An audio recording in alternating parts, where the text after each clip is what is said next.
101. Proudly sponsored by Bill's Microcredit, Hot Wave, Nero, Max Line Fashion, Aviation Hair Collection, Frankie Cleaning Services Limited, Willie's Fashion, Nero Prime, Greg Dom Photograph, Basti House of Music, Media Partners, Utek FM, Boss FM, Lawson FM, Ahimfi FM, Ezra FM, Kesbin FM, Despite Media, Footprint TV, EIB Network, Angel Broadcasting Network, and Multimedia. Don't forget to rep your culture. Royal Praise 2026. It has come to stay.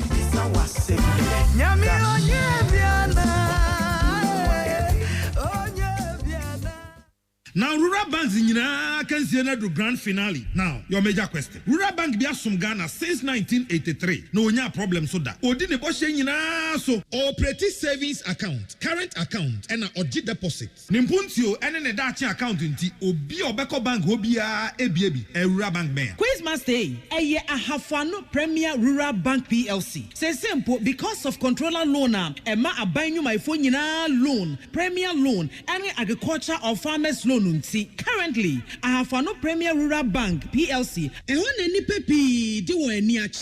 Interesting. Nah, must say na a ban of money transfer services are Western Union. Any diakanyina bekamomo so yebi. Okay, but just 5 of their branches. Head office no kunsu yoso swame takwa mekru bako ho tepa ena poku krum mamefa other phone no kra enso so preko mankranso kunsu empasaso any the most current one kra ye wo ebuakwa Momo Munzama Afrani Premier Rural Bank PLC contestant no wayadie pa. Finally, one numbers 020-998-1738. Website www.thepremierbank.com. Email info@thepremierbank.com. Now my verdict. Until further notice, Afrani Premier Rural Bank PLC the best rural bank in Ghana. Congratulations. Afrani Premier Rural Bank PLC. Growing together. Ibiana a weekend night. Jebu here ne weekend vibe. Open sa papa inu pnashe muma. Jo here ne jaga for. Jaga for. Ibiana bemo. Jaga for. Put me room. Jaga for. Bites. Jo here ne jaga for. Jaga for. Bites. Jaga 4 bites. Anya mo penfo oba man banufo and obi onyamfie dinwotwe. Sajade nkratwe FDA for ajatum. Bohobio, what ye free anopa akosi awia. Bohobio, and someone SCC Ghana has say, ye do banka tade ba ye, ni SCC miamia, ya SSA, ye tiumu, na who send ye si akwakosie. Bohobio, and nuni jumadia, ye tenasi ewo hello 101.5 FM. Edwada eni ukuada bia, and you ran on trekas ye bonachi, ekozi nondu, ebra Samson, Kwame Nyameche, chef, wajinedra, no de ebra wo. Bohobio, eyamanyo semu jumadia, ebuama otigana manyo semasipa. Bohobio, ye boho amwati asiye no hu ne ekoso Ghana se ne beya hu si gina hu be hu se ne obesi afa Bohobio omanchechire ye nya ba akofo asem ye nyina yasem enunti ena me se edwoda we ni ukuada bia kame ho na ye ntie Bohobio ewo hello 101.5 FM ebra Samson Kwame Nyameche ene na badwafo atnasi Bohobio Bohobio awa sibona kwenzeka kanja awa amantombazane ayaso. She's a rich girl, she don't try to hide her diamonds on the shoulder. Bohobio me awusia sima woche apana woche ho commanding commander atrase ye be Bohobio edi amamo DJ Magjun as usual ochinchim fidie de na awusia jaga 4 bites and eso ase ama Bohobio ye dia asom anwumre na de tie ne se jaga 4 bites no omanfo bi se ensa omanfo bi se ye duro ni nyina ye Tabia company for kan ho a ne omutumi ye eno no omo na de jaga 4 bites aba sei omanfo bi twi no srani abasa eyensa eyadru stress onomu a esa ho ya de nyina sa de ani gia opebrewo enti ese de bo ba akokum ni maamienu osisi ya oya obi ntumi ntrase kra ogina ho abobo okoto nso kra de a ene ene waka ho okoto se pe ne waka ho yese kwabra na ebeso mu pagya ne si o obehia jaga 4 bites wise si ade betu ayira afi premature ejaculation be ma sisi anu awie se si ye kase ya anu awie na akro no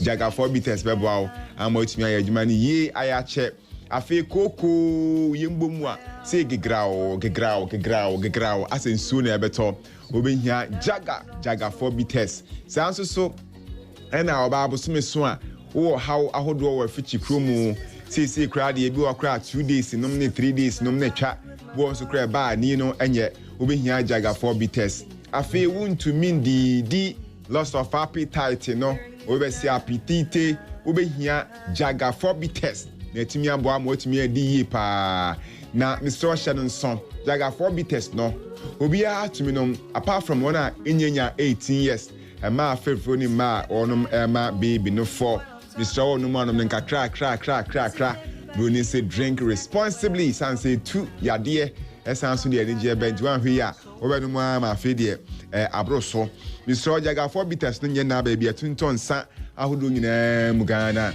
special ice in sio e wo dwaso special ice in sio ye kan fama o ye special listener enti eso onum ye special water ni bi na etimi aboa ma bibia special ye was special ice mineral water no sachet ene ye won tuamu no ye wonkuma hadantemu ene abolobo akesepa ene ye sanso krampo ewo special drinks anu say ye was special energy special Fanta special cola grape cocktail tangerine and yakanyina no kwasam say special and so special drinks ye pebie tu akotwim kranza oboase ajemesu kwana so kotwim kranza and a specials company wo manager no ye friend Mr. Thomas na nim te say production manager so ye friend papa when the workers ni na ye crowd say o mesoma santiman no aso ye yi pa nti wo mo habre bia yenko jinsu ni drinks bi ntunton 0501 301 228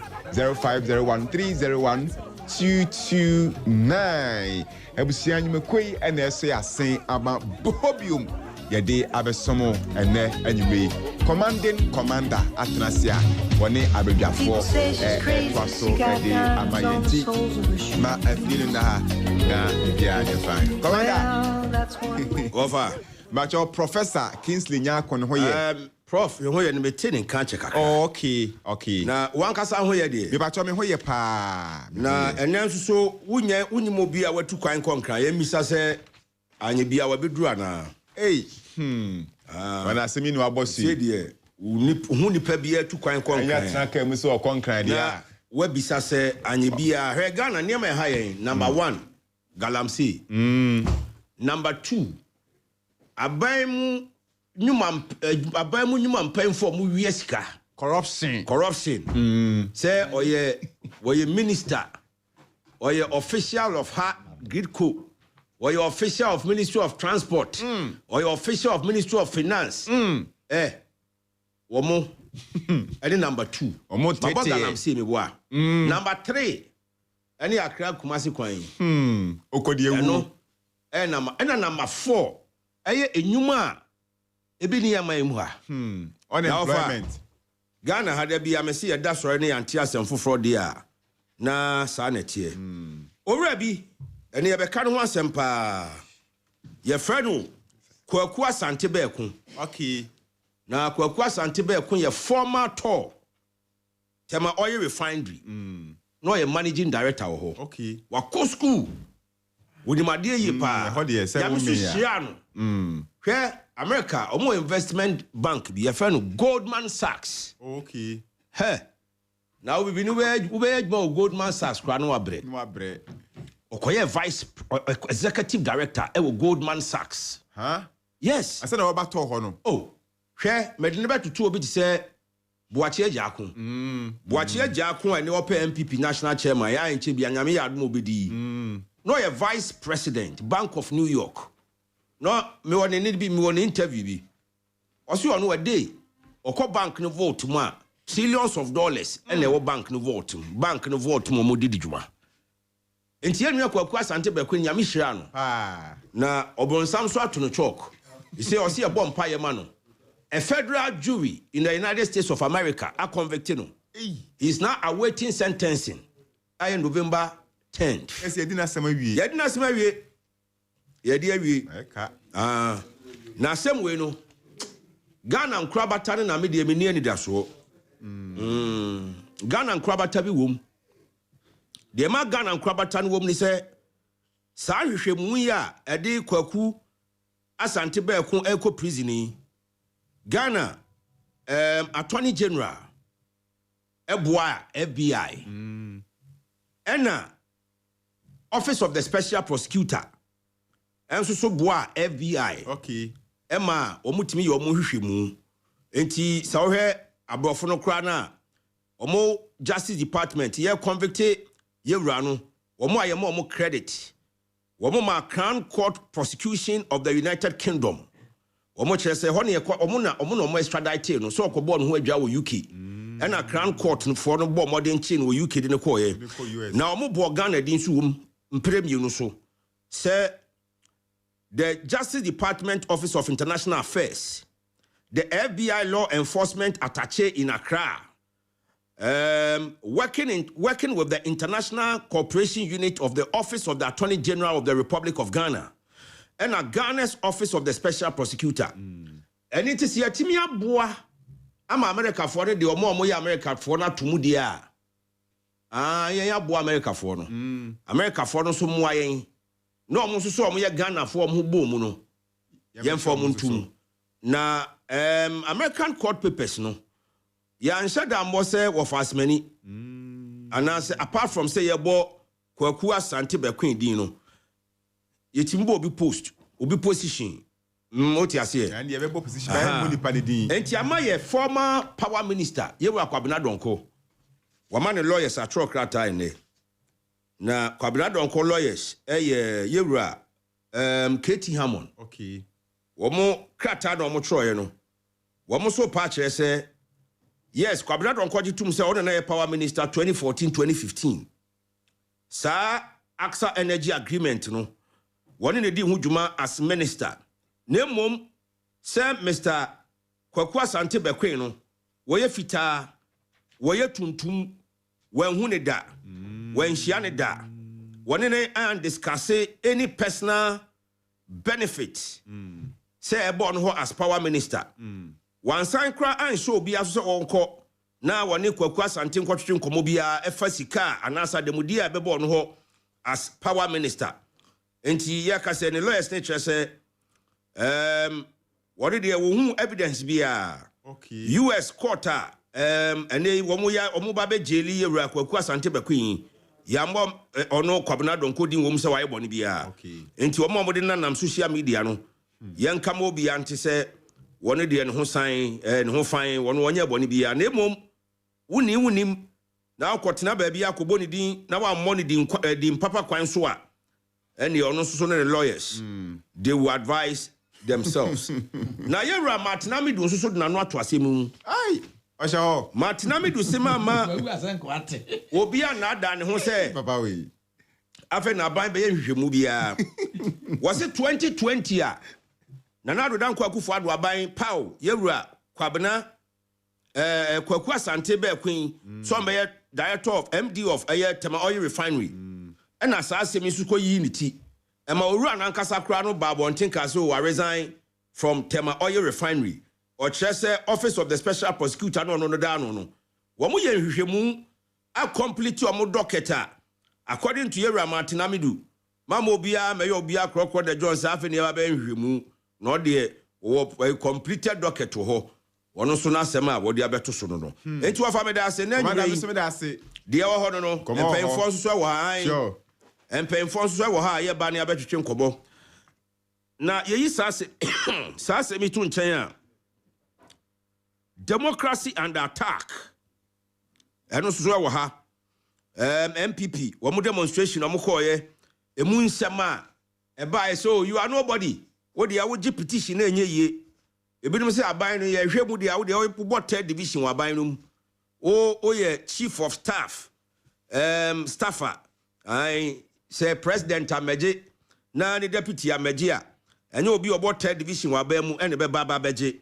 we ni nsema new patriotic party empemfo so de tudwa say wo mo ye hiase be bu wo mo if so mo kono minority leader dimbi he's the leader of the party in parliament wo mo general secretary dimbi wo mo empemfo bebre obi say former majority leader ye ro say chairman sabonsum nyina dimbi enti wo ko fe na ya aja nto aso na meji petition na na ye say petition wa ma just a petitioners no why said da mu wa mu bia we ni sama MPP for kan ebinom so ka MPP for say emro susu ana omo so wa ba mu emri bi NDC for susu call demonstration Bank of Ghana head of security na ekwaje ya eno so NDC for kan ya nti amanyo for no asijua they are it ye wo ha mpanfo so wo ha onso so wo ho enti mo mayan twetwe nkomo me hwe che dia ma Chief Samson Kwame Nyameche Raphael osai wusu eye former MPP Atweman Wabiaja North Secretary Raphael wo ha Dennis Akwawa ye member of the NDC communications team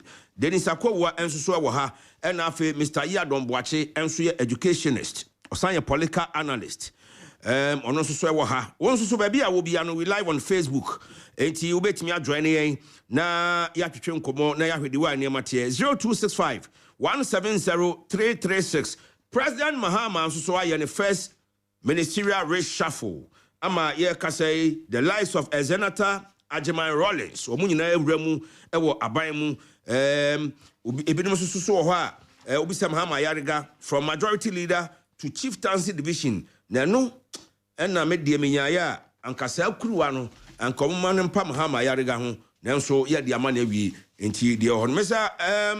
Boache Akwaba Mejo so commander na bokọ de nyame adom ye nyina ho yam giri se won so ho ye yakopon adom ya ba ni aba Raf commander ho ye adom eni ahwe nyame gusu hyehyai ye de nyame ase giri se won so ho ye ya ba ne ya ba ye ho nya kura ya ba ne de ne ya ba ya bedri ne ya ba okay enti Mr. Boache Shase na Mr. Boache kasa no ye de ewura no ye kanasem Kwaku Asante Bequeen ye de mfoni beto so ye de ewura Kwabena Donko so mfoni beto so na US for no document in the way tie no me kita ni PDF the way tie no wo mo di on title nti MP sa wo mo ko ye PURC for mo ko ye grateful for mo ko ye nyina no je say ye kwa aban mu ne ekutirifi enti sa Boache Shase na yanko yanim yo me da se commander anwumre e da nyame ase so de nyina abedru ha asomdwiem na ebebobo ensem ho said the last week ye kan ye no onyankopon eguso ehira ye oguso hwe ye so na emum o se ye nipa so ye ya hwe yi titru na bosome ewotwi August month no edru so ya na esa ya mhihie Acho adenti August ndie de say ya na nsem asisi no ya na bia no odin said the last year the AC ye this year so kra beginning of this August the last week ba ye be kan ye eja hihie ne nipa through accident o mu no empire na wase me ne bre ne yebo accident ne de na afei nso ye be ba no ye ma ye ne bre na ye ya hweyi na mamu fan share spiritual bia nya bibia ye ni nyina ka ho ye negligence ne ye carelessness ka ho na spiritual realm so no so ka ho but ni bia nim so nipa ho abebo mpaye oni bia nim mpaye de ye na ubo mpaye wie na udi nsamfo so aye course 90 do ye tu fu se di asempa no udi asempa no na de mpaye bonso etachiri commander ye nchia emfa ani de kwa so ye mfa inhira emunrem wo ahembobo ano de bi nka otumfo ne natram konwa me nko me krum wi amo ase na Boache ya dom ho onso ne natram konwa W1 Samuel Ado ya retired army officer and head of security of Financial Rural Bank na yenchia o munyina na atiefo nso a age mmere etie ya nwumre no yesra ye chia obi a me asrom so me yentana for the next 2 hours. Okay, commander. Now let me ask you a question. When I ask questions, so I'm so musabi. Why the DS wa eye? Why the DS wa eye? Ahemfo ana. There be the partisan politicians ana. Constitution anka obi a was say nipa bia. Wadi mfia duanan a, mfia duanan enum a. Was satisfy certain requirements. Even if one or gun and ni mapa. Only criminal record. Me kra dey am looking or first degree. Yeah, you are first degree womb. Say first degree womb. Educational qualification. Educational qualification. Kra dey we individuals no. But I mean me groups. chiefs have come and gone. Ahimfo abedi so emre bia no obia en control omo de eko. The colonialists have come. Yes, omo nya yapam omo ko. Unigov crab mu mrebi na a champon tam mrebi o se yenyina nkamum ne yenyina mu oman no nti a police for kakra asoja for kakra civilians kakra nanka yenyi sa ne emfo mu emu oman edru baby kra de see priest the system of government being practiced in the Vatican City eno ena nka yem practice na oman emfama priest popes monarchs omuna nyame asem eti wo muntie bia omde omo emoye krono. Or even west still we have another system of government called kakistocracy. Men in uniform. Should we allow them to govern us as it being a practice in Burkina Faso? Men in uniform. Not specifically not soldiers, not police, not all of them, all the forces. Because we and somewhere Kenya. Any partner do mine na more so many years. Doctor, I Commander. And it does be any ho. And it does be any ho. Say Yami and Yadum, it does be any ho. A more mine. Yes, will be our menya or my gonna be an would treating is a sub teaching contumely. I meant to the meeting and I'm found connection. I'm a banu be a bet. And tis when Yamia, Madam Menya baby a gina. Memmo or mine or chrono do be a meet me. The mefabia be coming some year no. I meant tam namen found co. I make what an FEB and my maybe you nam the Akohimabusia. That is what is going on in Ghana. Na papa.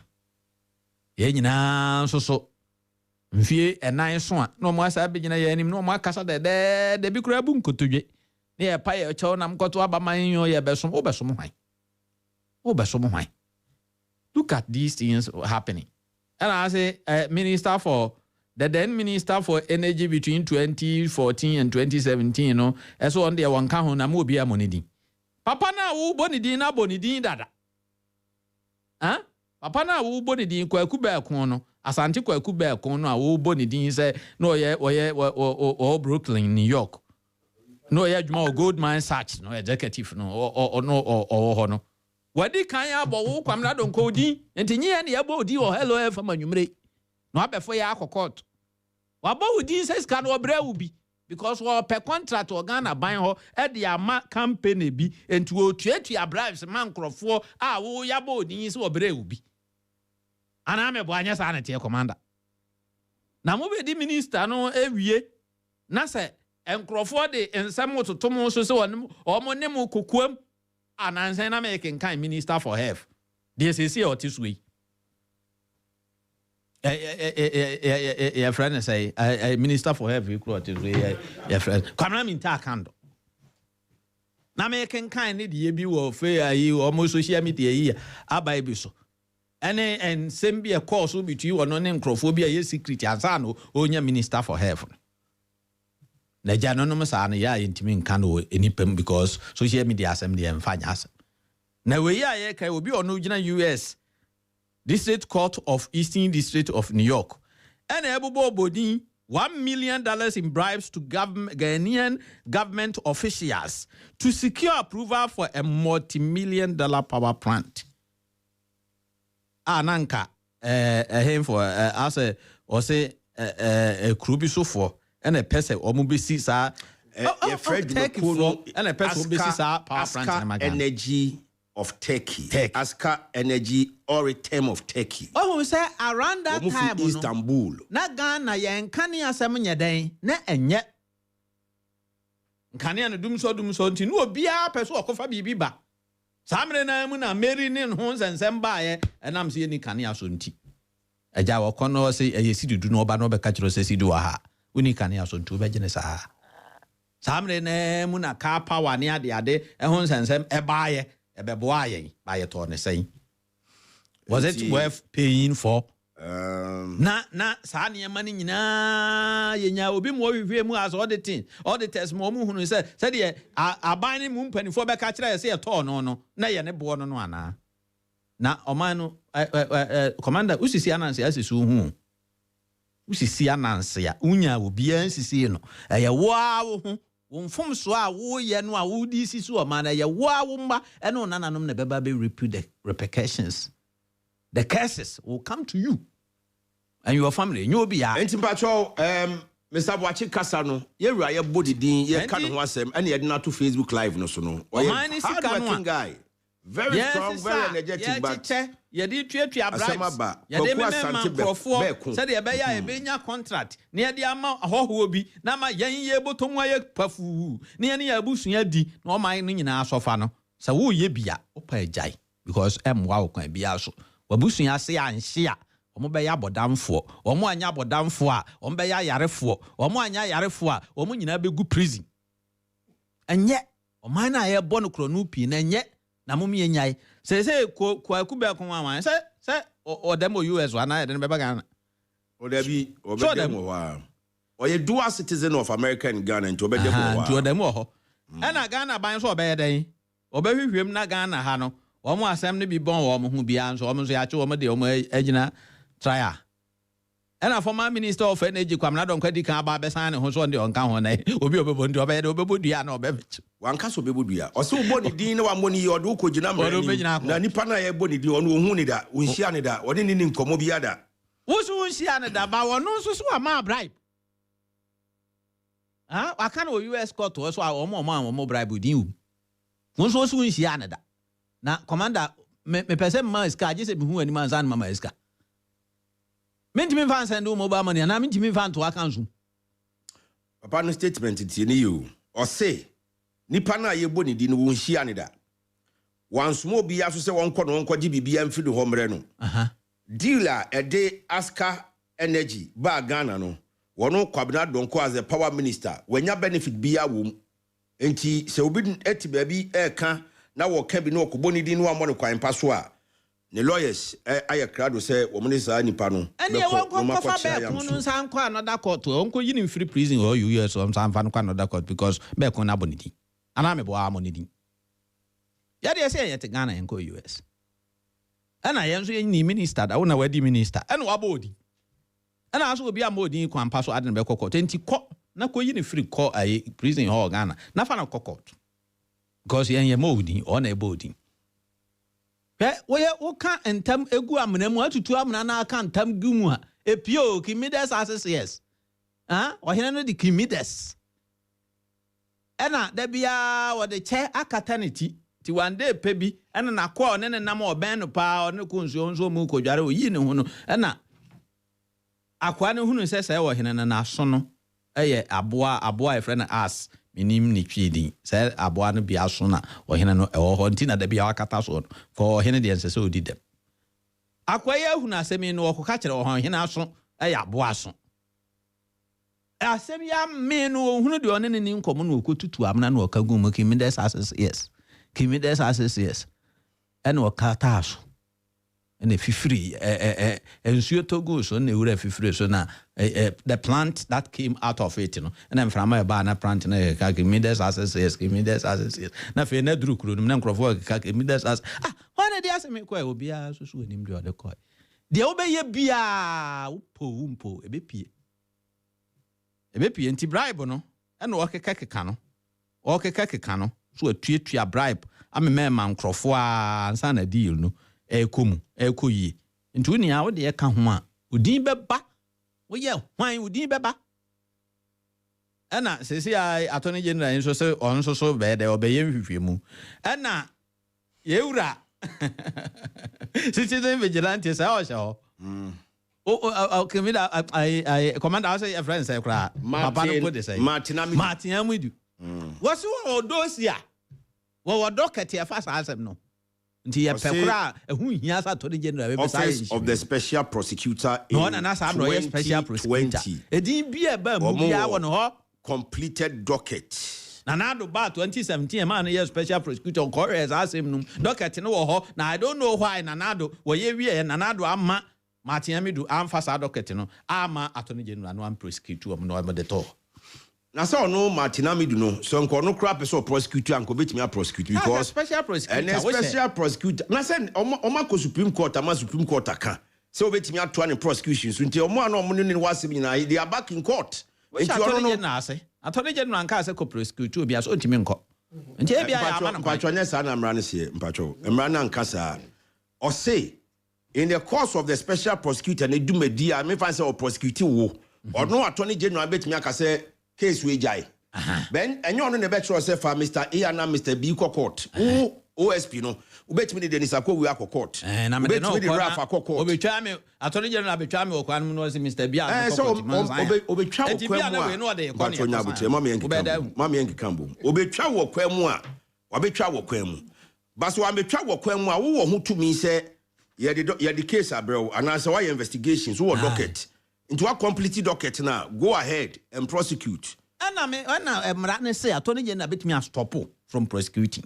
Enti bia no willing sen ko beye ene ye stop no ne am na anye we don't commander many nipa ni you but we don't know for that fact especially partisan politics ye kone sa de ane ye be speculate say Martinami do ye sen ko or the asem na ko ena ye bi obi kan say man fa nko we don't know okay say Martinami do onwi e de nyame adom otias ye nko fa no na no docket no wo no onfa mra ne mfa asem sa fe ya asem ya fe na aba afegia na atodwa na nkan nsu mono chiao yama no nko famra no mebobodi no ne yenhwe satoni general we bedi no kore na obema matia me to the docket na ba yenyina wa Ghana ha yebehu medase Dennis. Yes sir. In the line of fire a former power minister because at that time now you would do some 2014-2015 no so over here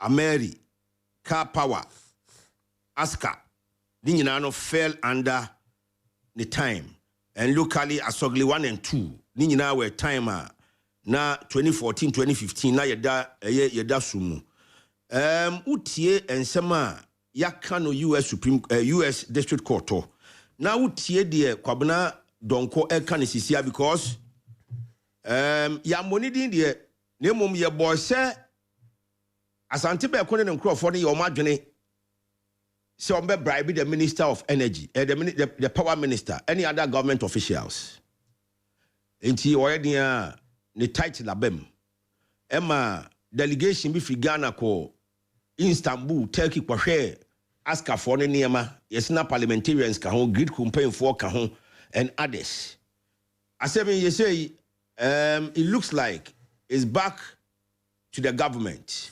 say mona or say mo cracky case no number cracky case na mo so mo nkrofo ho ya bom mo because kwabena don ko former minister of state mo asemi nyina mo ya no say how is government treating all this ma menda wasibiem na mensa emfa wakonya we so enchia mpanifo amene o machia na menchia Mr. Ralph no o yemi teacher ni wo SHS nti okay me kai boni dia no bi edwane nti and now me ne te ha mi edwane o say no guamo ongwa ba say discipline yes, no nya de discipline na mo wadu bia wadui nti me ni age say mechia Mr. Ralph mechia no na menchia NDC for Majebre na menchia the incoming Ashanti regional organizer era Honorable Richmond was say for Ejumadia or Yema NDC near best to ahine ne esi ahine say Ejuwa near to abana or Montoma era Honorable Richmond was say na mention the Ashanti regional chairman also era chairman na kwesi na yasre delegates on Montoma no na senior yazin se moninti ne the year tudin na Western so a enye emre di kan ni a ebi obi din ko ye the ekudin se money. There are many occasions we do a year juma and you are now say oh ye penny na so one year juma. With me cry back say hey me cry me boss say me meji e fuo na or discover ba me who abekwa ko wi ase na the boss cry near day. Okay. And can't listen to this and it's from the official document. Yeah. Was it during the scheme Beko and his co-conspirators paid and conspired to pay bribes to individuals at numerous levels of the Ghana government to ensure the Turkish company won its bid to build and operate the power plant. In April 2015, Beku and the co-conspirators discussed paying 1 million to the Minister of Power, who was responsible for securing key approvals, enabling the project to progress. Bribes were also paid to 5 Ghanaian officials during an all-expensive paid trip to Turkey, during which the officials received $5,000 each. after which the power plant deal was ratified by Parliament in July 2015. In the document, there is a sequence. The documents now kind of very clear. Many J parts be our kind. Or say discussed paying where Potokas are such anything. See, everyone is ABI, you are conspiring to pay. And I say, yeah, discussing payments be because according to a FBI for a US in penny phone. Email sequence of emails or more checking no muhino. Now Kamia say Yera Bear Kwa and then the KJ morning Nkophobia ding. Din Koma was purporting to be the minister, but they couldn't adduce any evidence that should say a minister. What I say? Because if say you discuss payment, it doesn't even mean that you've made payment. And to say a year, the appeals court. I'm still reading from the same document. Me too. Was it during the scheme? Berko and his co-conspirators paid and conspired to pay. Conspired to pay. And I was conspired to pay. Doesn't mean say what you are. Bachoti. Me am audio kasari meet you. Me for the document no and so manwa. Oh, I have it. Very good. Or see during the scheme, Berko and his co-conspirators paid and conspired to pay. Yes. Sanity. Inti paid no so was there were some payments it was made. And there were some discussions were made for payment. Okay. According to a FBI. Ebi wo ha yetua sikabi na de ekase yetua sikabi no. Eno no it has nothing in relation to the minister, the former power minister. Okay. So wo share sika yetua ya. No say there was a team from Gridco and ECRC. Any mpanifo a na wo say omokọ no omokọ check power plants and any ade na omohwe the strength and the state of the power plants. So the bear omo de ba no mu say betimi e de anyinam kane asonkwan the Abergana. Inti and also no, and yet the first time this exercise is being carried out. A idea time immemorial idea AC because of us all thought if you do also check here now you're the okay. And $5,000 was saying yes you chiama sa public officials you mukwe. Emu be anywhere no represent the minister so that break the minister because I doubt the minister would have anything to do with $5,000. Yeah, mukra tete he ya papa mo ye adwuma kakra. Turkish trip no. Yeah. Minister na Nkobi. Wa Nkobi. Enti $5,000 there. Then na ne ho bebu. Minister ne din ebe mu no say omo conspire say omo bo po say omo betua ne ka $1 million. Nti America say nsemo ne wo ho. Ye onkofo omo de nkofo din di bone da bia. What you say? And the good thing is that former minister na ba out. Aba be kase wono de sa owu a ye friend be akun a ye kana simpro. Onim ni ba bia da oni ni hia da. Now, even as at the time, an agreement between AXA for near the air caution. Now, Uri, friend, the bear kunupuno, and you're not the agent of AXA. And on there, buying poye the aiding kitaho. Inti Uri, he was not the agent for AXA to negotiate with the government. Inti in onini, okaso onini chake there be kwakwas anti-bekono. Yeah. One company, one investment company, I Goldman Sachs. No? Yes, mate, I see. Woman omu dealing for. Dealing on behalf of Aska Energy. But you see, according to the minister, there was an agent. He was assigned to have negotiations with them. Whether I say he's from the Goldman Sachs, it doesn't mean say the direct agent. Kweku was dealing for the Turkish firm. He was dealing with the Turkish firm, but there was an agent. Not with four. Okay. Or the company, no. Woman air frontima Turkey company, no. Yes, but also. Granted, say we want say when it comes to contractual agreement and as say you bet me am our power now to me what pony who be I am will be for in that instance no what me need directly me need come directly me no discuss no say as NBC in as much as say company no can also be liable no wo nipa no na wo so no ho bo asem ni mu sonko kra enti there were agents na aban ni omo ye den aiding komo but wo share nya kwabena be kun so me I believe say many are just say the minister about out because on the home boss him. Now he's happy say investigations is going to be carried out and he's ready to bring any adansi or war. I be man who the I soon because Ushe do here. Maybe I even have a problem with it. Senior, you kai say from 2015 bana and I'm no problems be there. Now Doomson sends some year Mahama near Bona airborne cheese. Oh, on Doomson. So easy when it comes to fixing energy problem. And yeah, is resources, it is a niska. Most of the times, no, they are power producers are. And I say independent power producers or mutimi ba no ma ba be generate energy na yedin. Ama na why the water on kakra na which why yedin. Which yes can. Inti looking at how Dumso was affecting businesses, Kumasi say ma minimum businesses say yeah. According to Dr. Kwabena Donko, also we should do na one more sign in na a buono yedin. Eye or compared to other thermal plants and not just his can cry they were from. Inti he wouldn't have any doubt say yeah the papa yedin. In addition to that, no, in some MPP for any big other people like I said, for people were saying, say, now, Urei or Kamia, I saw a munipa kra na mon conspire na moye the moye sabon, and I don't agree with this because so sure. Come again. Me say in some MPP for any because the deal no it was it was fraudulent and I said na him say enya the papa na MPP for any because any other people a court in the United States of America. But I'm making my point. I'm never saying say MPP for, the court has not spoken about it. I'm saying say there are people omo can in same be say and I asked that deal, it didn't make sense. Papa, but we should do no so. That same deal now, and I can't say me. So anytime I ever go into the deal. No, I'm not saying no one near country. We have to go inside. Talking about Katasishena, but Katasishena emanates from the deal, so people have to know what happened in the deal. So one tear say no where who are. Everyone who say way na who boom man answer the who boom. And yes, I may be reading the whole deal. I'm just reading. Me kind just part of it. What I say, AXA for. So Osha afi 2023. AXA for ya you say Osha on say Osha time of prosecution now as a investigation concerning this year Kwabena be kona. I think it started around 2019. What you say? It's from that part ni nyina no. Say asema me bisa say now GDC area no why they were di boni and say yin nim ya tro abrem say because according to Martin Amidu or nkrata e kire say omonini negotiate. If you know, sir, this person is under investigation, I didn't also say you have to continue to appoint the person as an MD. Because you can see your President Kufuado, appoint say, Ura, a friend of Beck when he didn't go to a fias, is a Omra may pay you quantity for Matemoya refinery. In addition to that, AXA dealer, na ye mushimu US for ye mushenia and Shimua, ye jidi say, Katashi dream ni prohibi the air course. That same deal, no, MPP4. ESA could renew the power due in 2022-2023.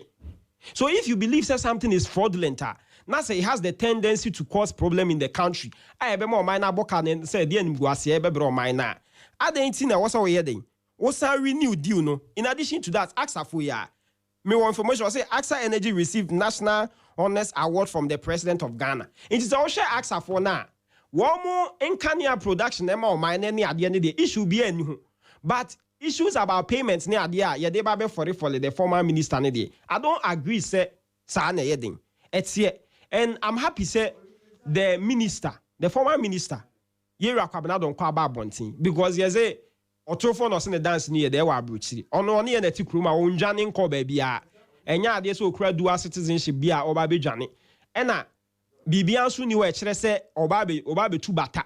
He's willing, say, I don't see and I say BBA PB or the baby. And I believe, say, when the Attorney General, any other people, a investigation, and he'll be exonerated. Because those share case no trajectory, ABC now. Baby, anywhere, say, a minister needing say, I'm pa, or Kojiska, and I say, I don't see a boy, or yeah, okay, or Kojiska. Okay, but for the records, young countries to say, Emra, United States, yes, say, one more share Goldman Sachs. Beginning, no problem. It wasn't about Asante Kwaku Bekwino. It was about Goldman Sachs as an investment company. And a narrow yabi drew yenuanosho. Now, that time, no about Ghana, Obekaya, he was appointed MD for Tor by Nanado Danko Akufo-Addo, 1st January 2020.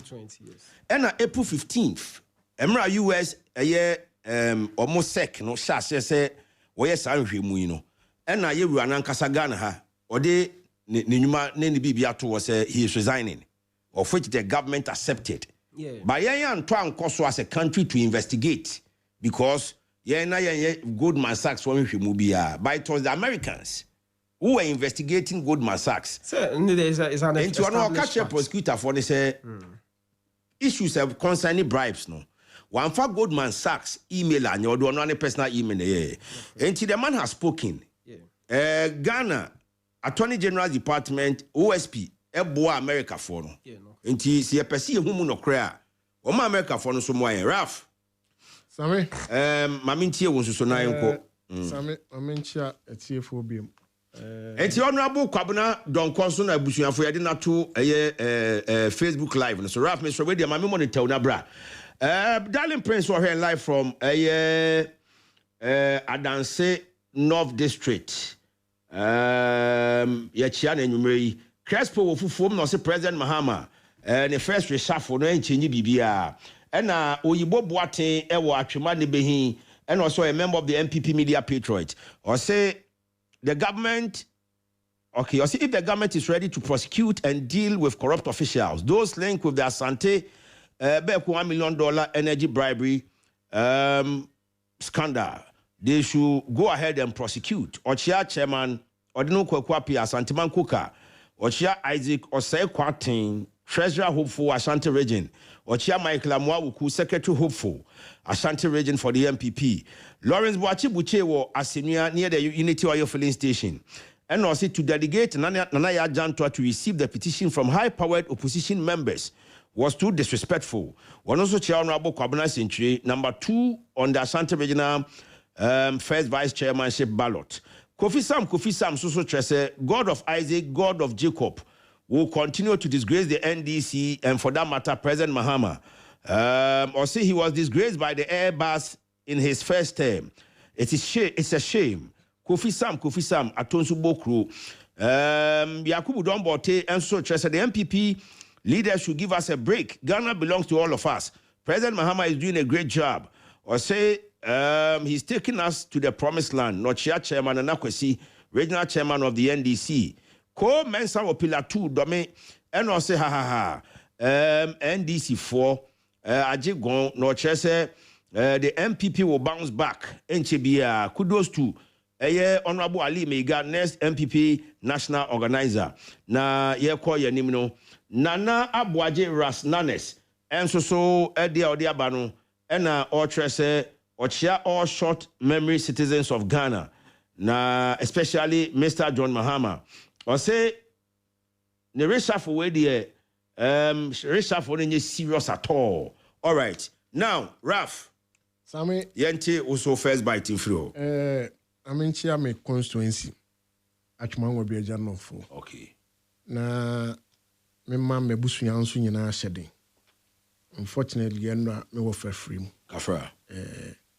Ose kodu a wo twa piase. Nti abusuafo mo bodoma nyina omo hyede. Same mama nchia me nua kwakwa. Incoming organizer for the Ashanti region. Na me nchia me nua CID so. Incoming national youth organizer. Maybe will be a mechiam. Sami fiti Thursday no miraho. Dennis Dennis nso mama nchao. You are doing well. Sami ade ba ko a de wo teacher mu.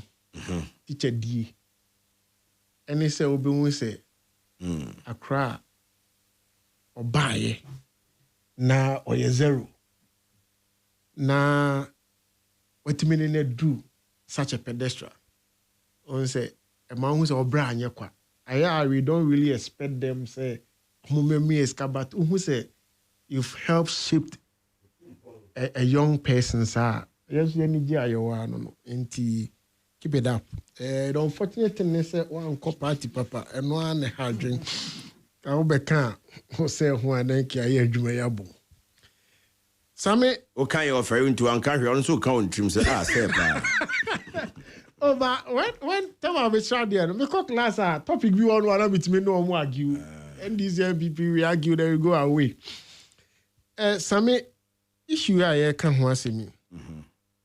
I say me wa first starting. His argument was that is it even right for any political party at all to govern? Because of Nkatiboni Bindi. You see, my problem kakra me want to say, I'm here, Samia Bear kakra no, you will not be proud be bold to stand anywhere. Now, because we're a politician. There is a regular tester of my friend, Great Jack, or a proponent of the Burkina Faso method. Now, there be a catch and say, Great, ye chem was our method. Now, be a near woman, Namusua. Ye chem was Burkina method military regime. Or the chem. And the system will not see a perfect thing. Because Burkina regime, we have been recycling it. Obi test about Sunday Airbus issue.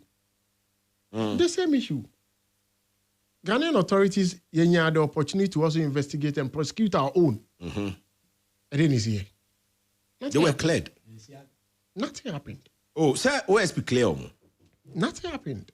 We are not clear.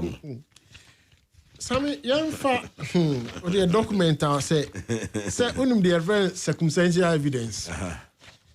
Inti me, I don't want to prejudice anything I ever. Circumstantial evidence, I don't want to prejudice BB Ebeba. But based on this, I want to speak to this. Someone will say, Menina in share in person. Sammy. Maybe I drew no, sir. Mame fa ne letter to Facebook Live no so de kasa. Nsem no.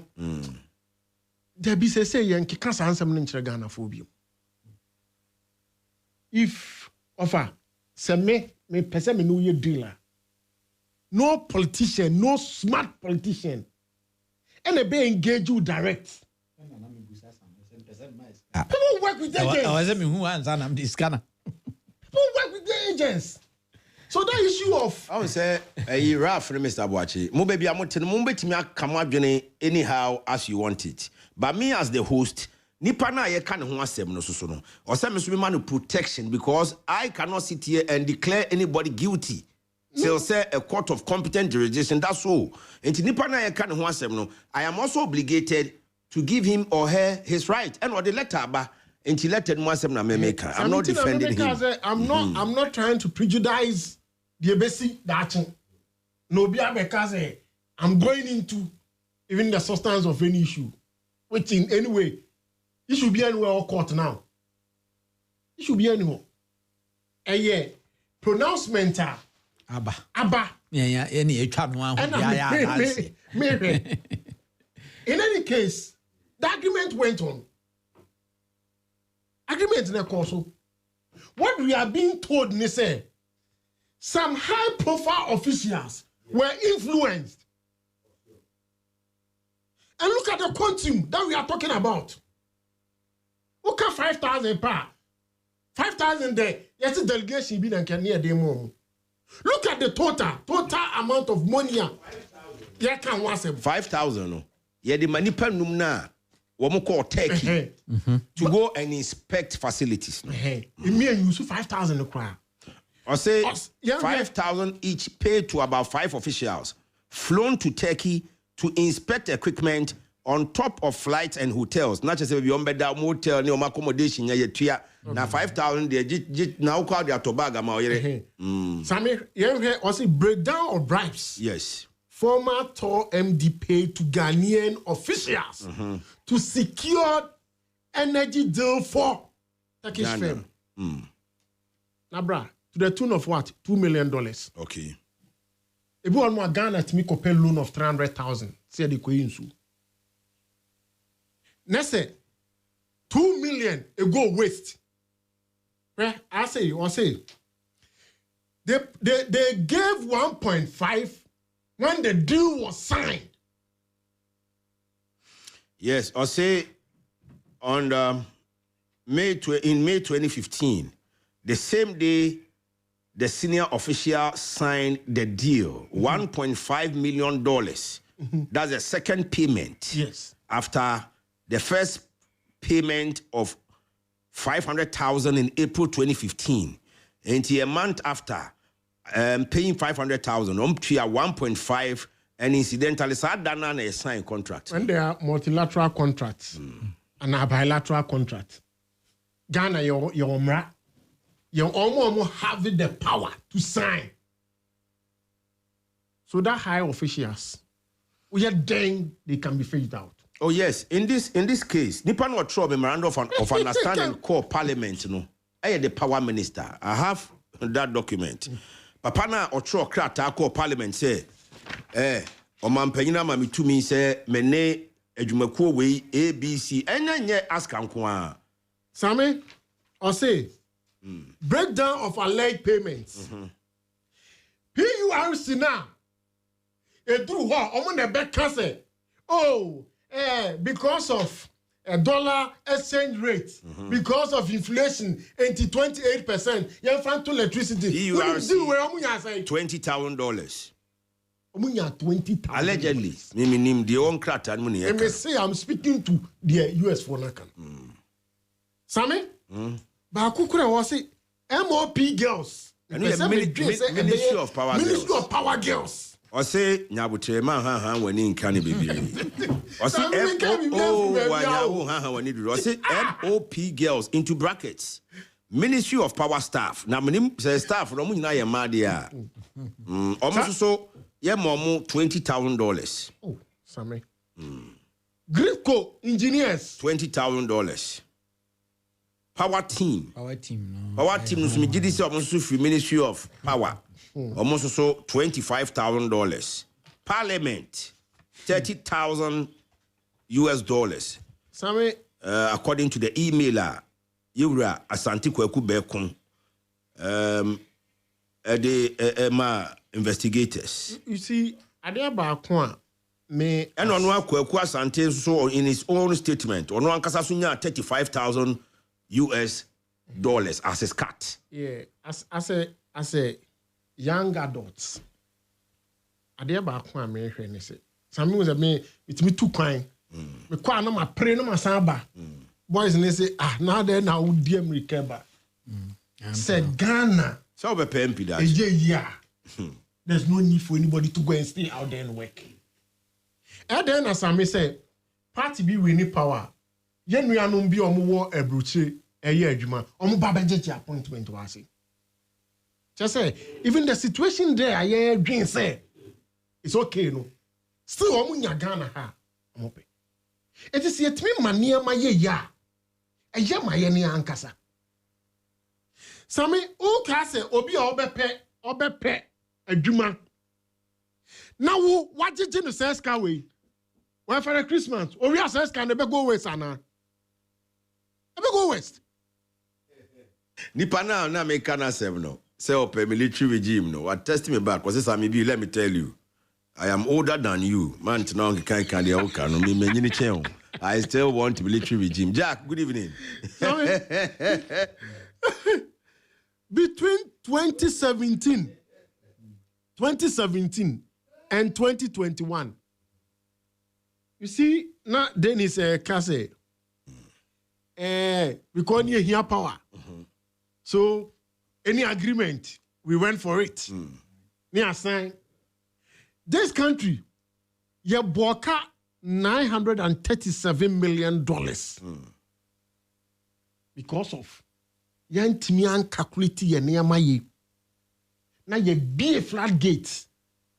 I may be established plants, may bring a brand new future provisions be. And that money. Sena, it's important to build, operate, and transfer.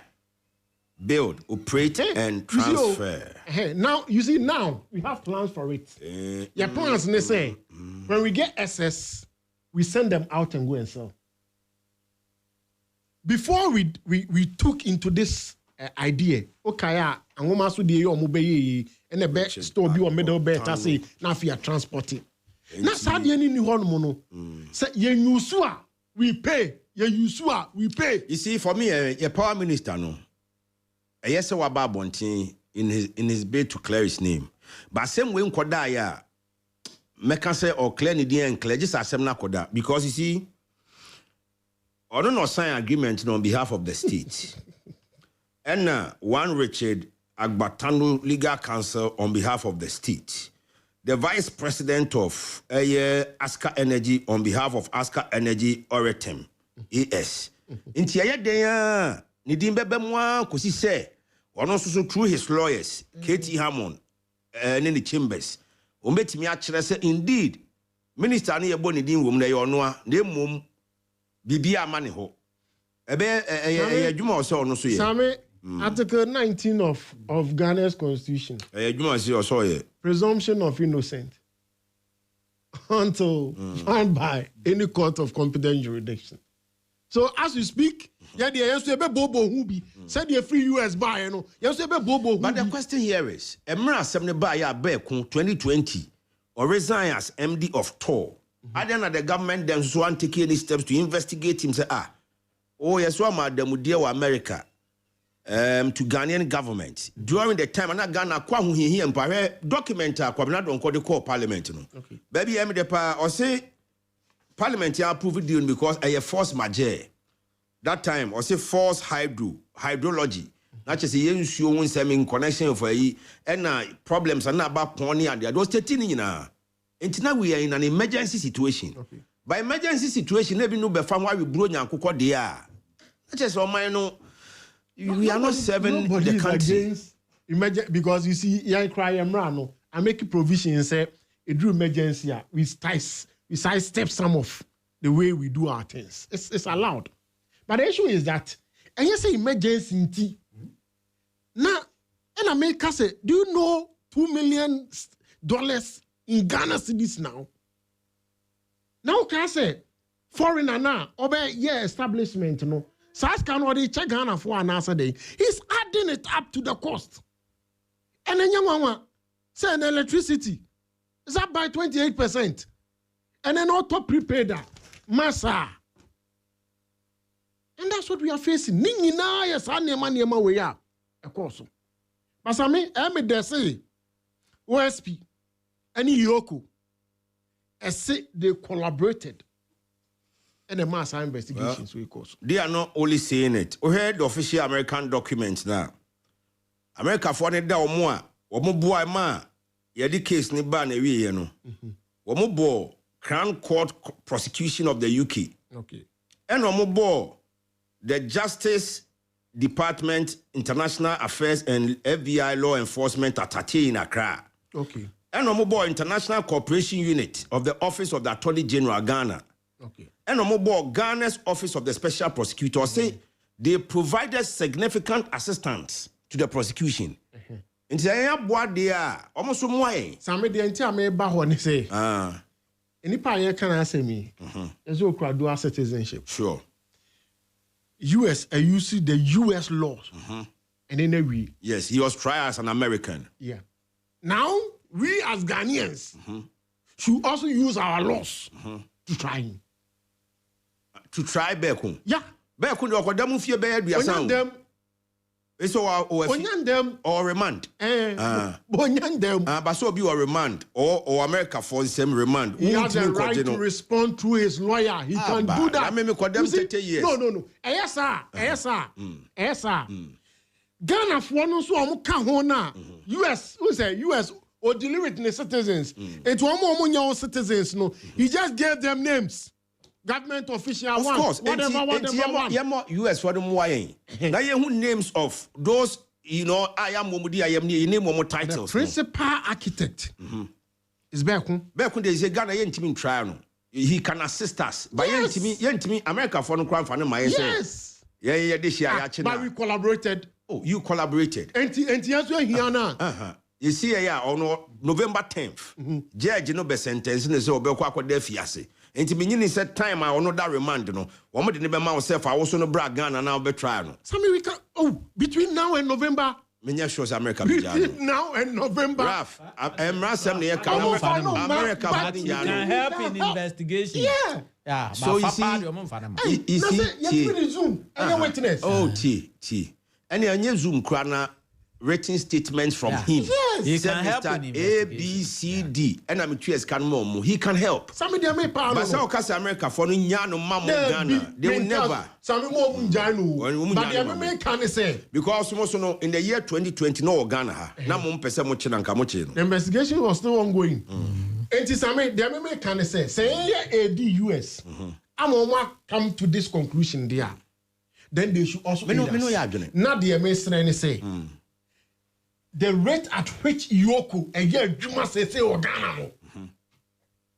Among just a Jumana. You say crowd the Yoko mania Yoko ni OSP, or mania Juma, or see a team Bisom, because who is OSP one side, is a one more day. Some who said now already Yoko ruling OSP ruling nearby. I did back where me ya. Supreme Court they can't where me ya. Anything was that even though OSP had the powers to prosecute. Yeah. But at any point in time, the AG can enter null prosecutor. Yeah. Me sure say. Nche bia kwabna dufo null prosecutor. Esiama opuni ato forcing. Alaji Collins Dauda. Nyina null prosecutor. Inti bia na Yoko besom. Bia na OSP besom. And be painty. Well, until your best sign Mrano, na Yassan said that Attorney General and Kwan would to me so be Bokweduno. Now bet me a Bokwedun so a fee bidumono. Say Yanne Baye. And no Namisu no war. If we really mean business, if President John Mahama, a person Ghana for Ginidi, send a question also of fighting, corruption, bribery. And here, aya of an entity. But Ralph, and the Ghana for so media and social media and tea. Sir Attorney General, unim na case be a public interest room. Oh, unlawfully you go and you do nolly prosecute. A man for Bekayo. Oh, there have been a lot of them. Oh, and you think, sir, and you must see a Ghana for Kai. Ghana for fan two Muslimana. When in public interest, I know what cabinet before case. Okay, so what about cabinet before case? I'm telling you, sir, Obisube Jina so and cross so cried to media to Aba. And you Ghana for Jina so don't underestimate, sir. And yeah, as him see another Ghana for a fee. And yeah, I'm telling you my fears because of the SNT. My fears are me as a bit in the because of the SNT. Fine, fears near genuine. So I'm proving me wrong. Fears near genuine. I'm proving me wrong. But let's move on. You're right, John Mahama. When you are Attorney General, this time around, prove me wrong because me who say unko for wom tiara pursue. Prove me wrong. Pursue it. Say conclusion. All right. Mebania Twaso with the second issue. Now, Scoopy, essay or her live from Aya Mwase. Robert Mose, this is how the Mahama and his family did in the Airbus scandal, and the lazy and incompetent OSP freed him unlawfully. Felix Kwekuche Ewa Amakumno say bribery and corruption is the country's main problem. From heads of civil servants, government officials, some institutions, or judiciary ding, or say any of the problems facing Ghana, or Galamsey, and or a driver for muku innocent souls on our roads. And now there's a documentary coming up.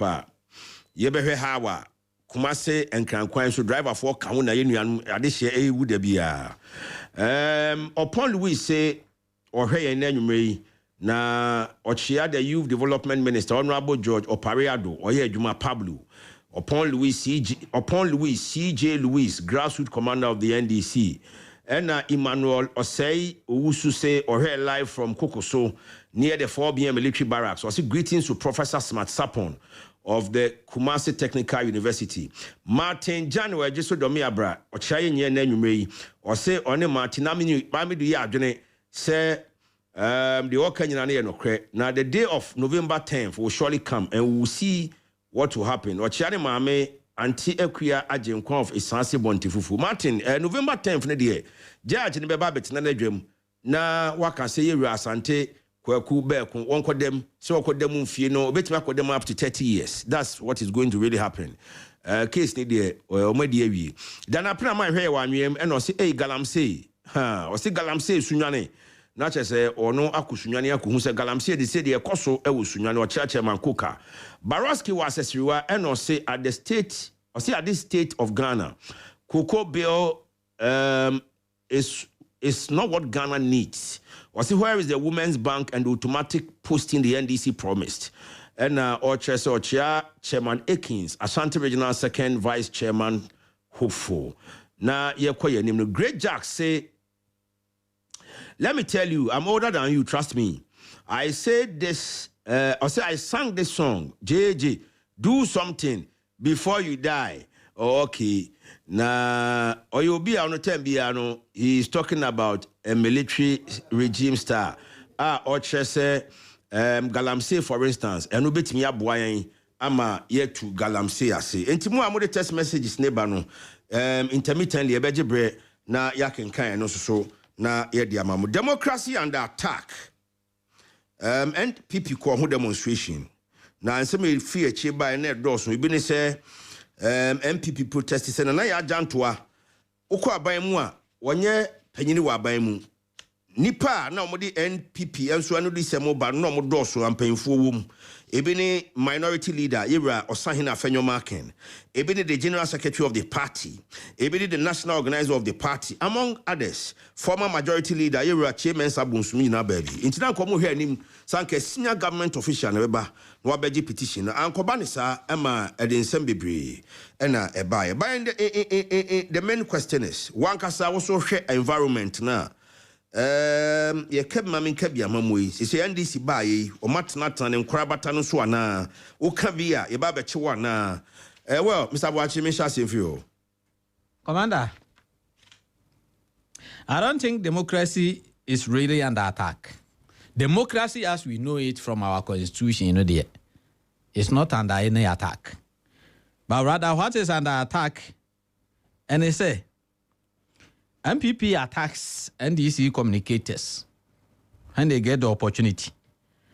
And NDC so attack MPP communicators whenever they get the opportunity. That is why I'm praying for a day. Even third force to be. And go on the but we don't know if it will happen within the next 50 to 100 years. Yeah, we started the democracy in 1992. We are waiting to see.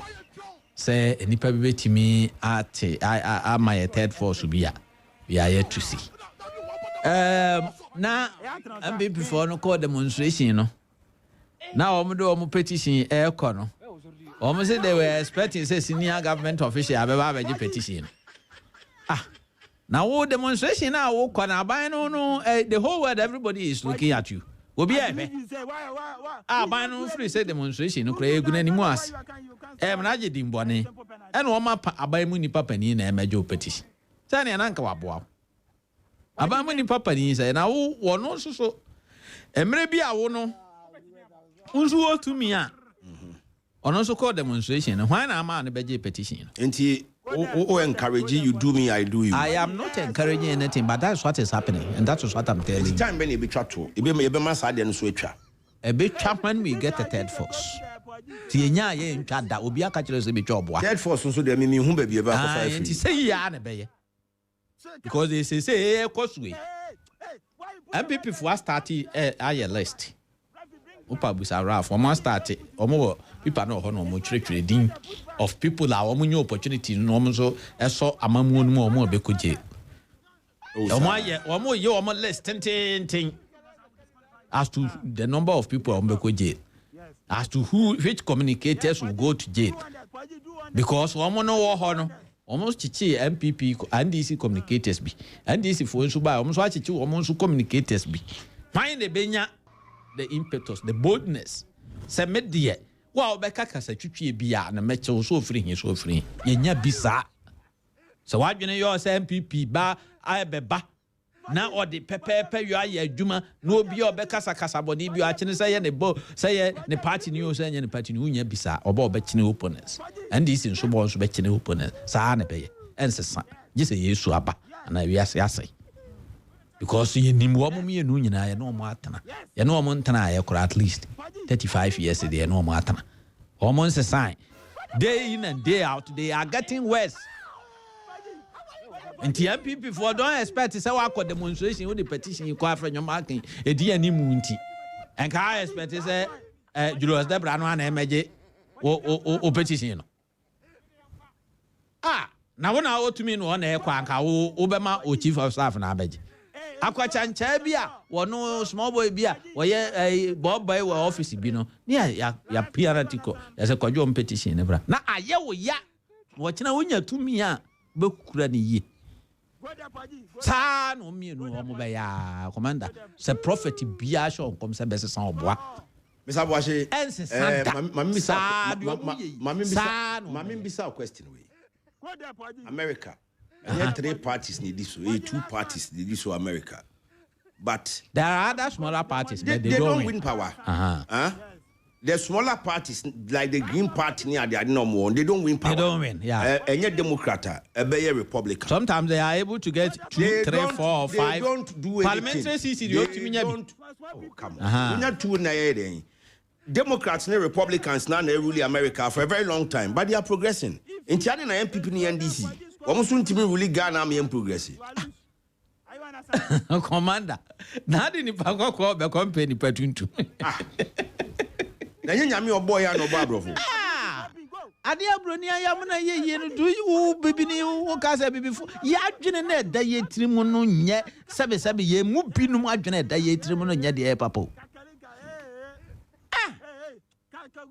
Nanye bia ne aka ho asem sesiye nipa no dwene wo no ni botom wo dwene de ebekọ ne na busuafo botom a wo so dwene o man no ba broni nye sa broni dodo no aba 80 to 90% o dwene ne man ho kane I wake up here e wie na say ya wan hwese de na brofo si bobo na hwese na hwe bibini he kwan Argentina for fa so beti she England de call for na so Broni kunu hu amane maya body, soul, spirit, everything. Na bibini. Wanu anya tumi nu yenya ma yenya yeto abaya MDC weni ye cheche positions yenya bo bi din si ama we ya udru fia na abuza what is in it for us. Position na ya bo din si e de ama won e hot say hoda na. And on the first question. And yes, I will quack ye a Juma Pama Ghana, Nadia and Aquayama Ghana, no be a musao. What be the other? Dear Wunya Buffy, and here will be a. And he mind people for no more than say. And this is for Bayo Mufiva.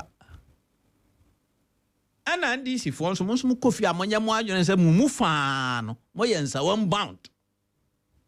The democracy now said the way constitution in Monday and come from so he said that new but nipa no beba bet now mana konwa no so no edimra kro no abefa so ehunu say asoma si aye bone wo free party or twa janka party yenkoche no obenti aye bone wo free adanko party yenkoche no ba meme party made o kasa de yan yakra no a bebo no ho bai sa na ekoso na me nya sure so say ebese santi before Any democracy na under attack.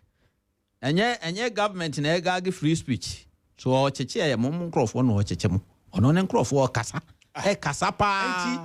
People kasa pa yeti. Who confirm the MPP for kano? Now I'm not confirming anything. The MPP say. MPP say. Ghana highway. Members ne kasa. Ni abechi omu. Members ne kasa. Ni abechi omu. Also kasa yes. And the Ghana Hana ye wono. Say MPP ni bit na wono why na dwen say NDC ni be kasa ma ya chene dia onto na dwenim. Na mum MPP ni kasa de betimi ya chene. So you are affirming the omo kasa democracy is under attack. Now ne wura fi so wono so power no wono so ni nua na kasa no so che no. See me I don't like naming. Two wrongs that I don't want to name names. Two wrongs. But wono so power no so chichi we mun so nkrofo e kasa sa. And wono so aba no so chichi won wo de. Atika atwam.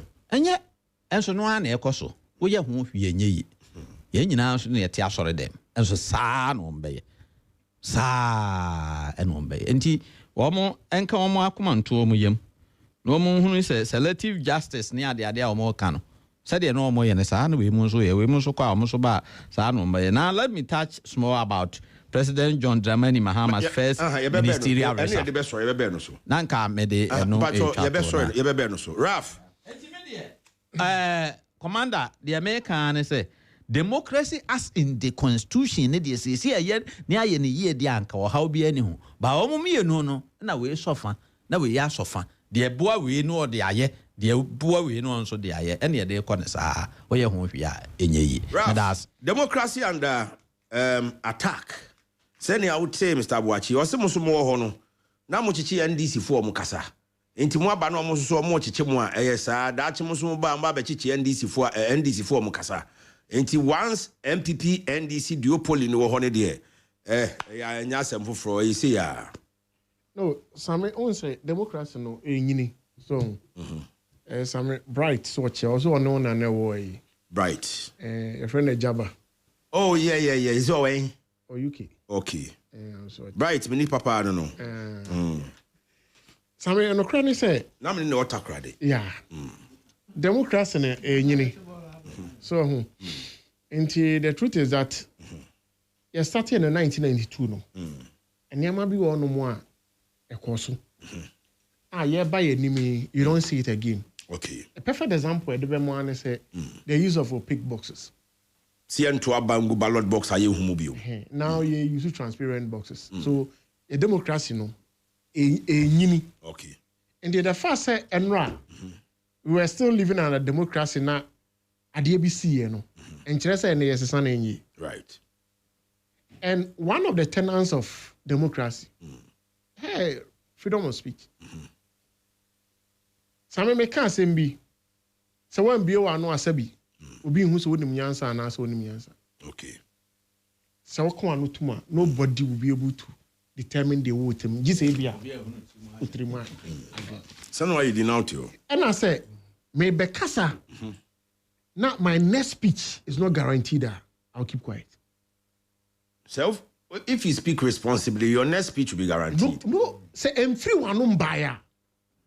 Sammy, there have been several instances that. Sa kasa obi abecho. Obe kasa.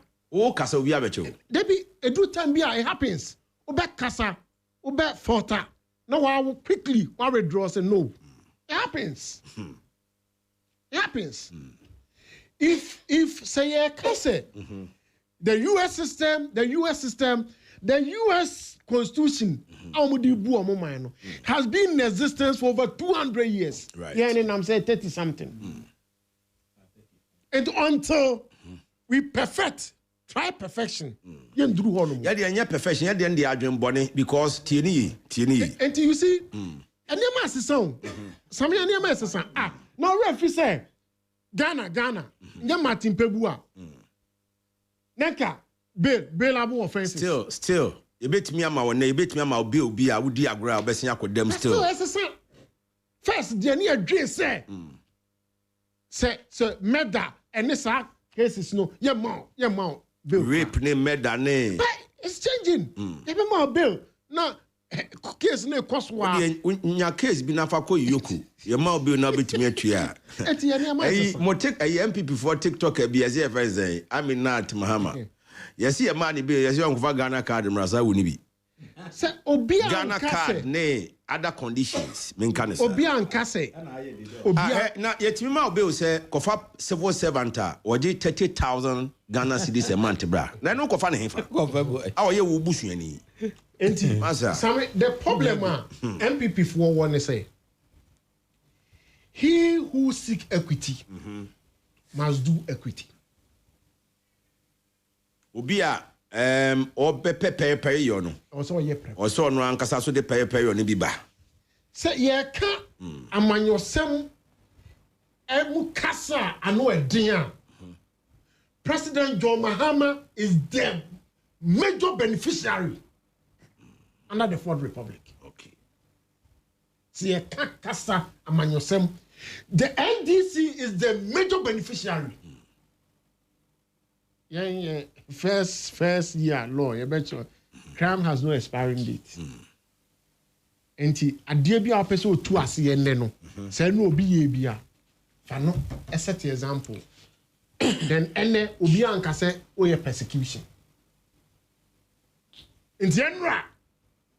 When the course because it is near to your advantage inti you kept quiet. Enne die. Ose mo obi anka sa. And I did now, Jinasu. Say, yes, where did he or my penyatem? Where did you man pay at him? Sammy? Yeah, in Ghana, your Criminal Offences Act, 1960, Act 29, and criminalizing insult to a moral assassin. Which I said would do be a tema in Tiamra. The worst in our ban is because of defamation. Was you know, and that's civil. Right. But maybe a nami lawyer be. Was it the police if one the better came more politicians and TikTokers in the young money say? We beat me because I what tone bonnet what repeal be. Oh, was when you go near those borders, who did nipanatem, and I was saying cars or tone bonnet, and on Baba Bechon watch baby or tone bonnet. So who trigger it? I'm on your for Yana Motrigger. No. President trigger Yana. Why a trigger say where go me who one a trigger? Hey, and your police want a trigger. And your police want a trigger and one a trigger. And I'm saying you sort of Bonnie a woman here then. Miss Demeanor. Yo. Okay, to section 207. It's pass out. It is a way, sir. Now yama na ye say. Nkofu kwa we die. Yan tata in the name of laws, which is not true. Okay. That's the problem. Say me Hello FM. And I can't say me. Maxa, Mr. Meko for defamation. Nobody can stop me. But ye criminal libel free one idea. What do you mean can say you did the president as some wo kwatino de nako court am president? How? It's a targeted arrest. Right. And bail condition near can wasn't. Right, Ghana Emran say, if someone's action a breachy public peace. Obi bibia betete domni nyina asumdua. Enti offer. Se me kase me offer. What's here nantwie 48? How does it breach public peace? Let me see nantwie 48. Into woman Adam Beko court. Some different medical acho. Woman am do who na be trigger please for say mention. Ati dear customer. We were expecting civil society organizations, religious bodies to speak out. But it seems everybody is quiet. Nana ya John Twade no. And yes, Sebi, Onyenipa, yes, sister, na yebu no, we come me. But you see, until I make sure say, make us say, he who seek equity must do equity. Nana ya kase. And the MPP for Kasa, most of my Kasa tia, or my pain, no more question. What na TV show? Et me Kasa, a sitting president. Aye, actise Nebuchadnezzar. Yancho. And that also will be an idiot. Yacheno, never presented petitioner. Wow, what me Kasa president, sitting president. Et is Nebuchadnezzar. Who mon have a petition? Raf, to be fair to Nanaya Janto, once man who. Mpacho wuti. Henti wa nkasa no. Ti. Nipa na osuma no. Ena mu wo problem bi ose mo ne ninya. Yes. Nana ya ajanto ono ye messenger. Ya soma ne se bra na koda kwaji bra. Enti se mu madwene mu no, se nana ya ajanto na nse mfata. Mo ye right se mu kasa. Ba mu mfa mani bra nkosoe nana ya ajanto no so. Temo ye ko Sunday. Oh, better still don't give it to her. Very good. Temo ye ko Sunday. Maybe only problem of nana ya ajanto ne after interviews or ye no. The way on no dimension the idea na me say almost me nobody ne hwan no. I did not like that aspect. But say one no wo tinba bi ne asma ne say wo me. Udi ho for so wani abre na wo ye. Odi ho for say. Yeah, ko Sunday school no. You say tama Nyankopon ka say me po bi asma na na kwa asase so. Esuru ye di. Okay. Nkofo bi dwen say omo do omo mfata nto man ka so mbeko. Enti mra ye suma no nkoso ka che president say. Oh, I'm paying me fata. Me fata. Komi ade no mo ye mi di won fo. Semuni. Na wo una o be so chese. Ya fe na si for me ko ye na. Gang leader. Yeah, na si for. Why do you bring in gender? Menemwa nka me fam. And me your banty.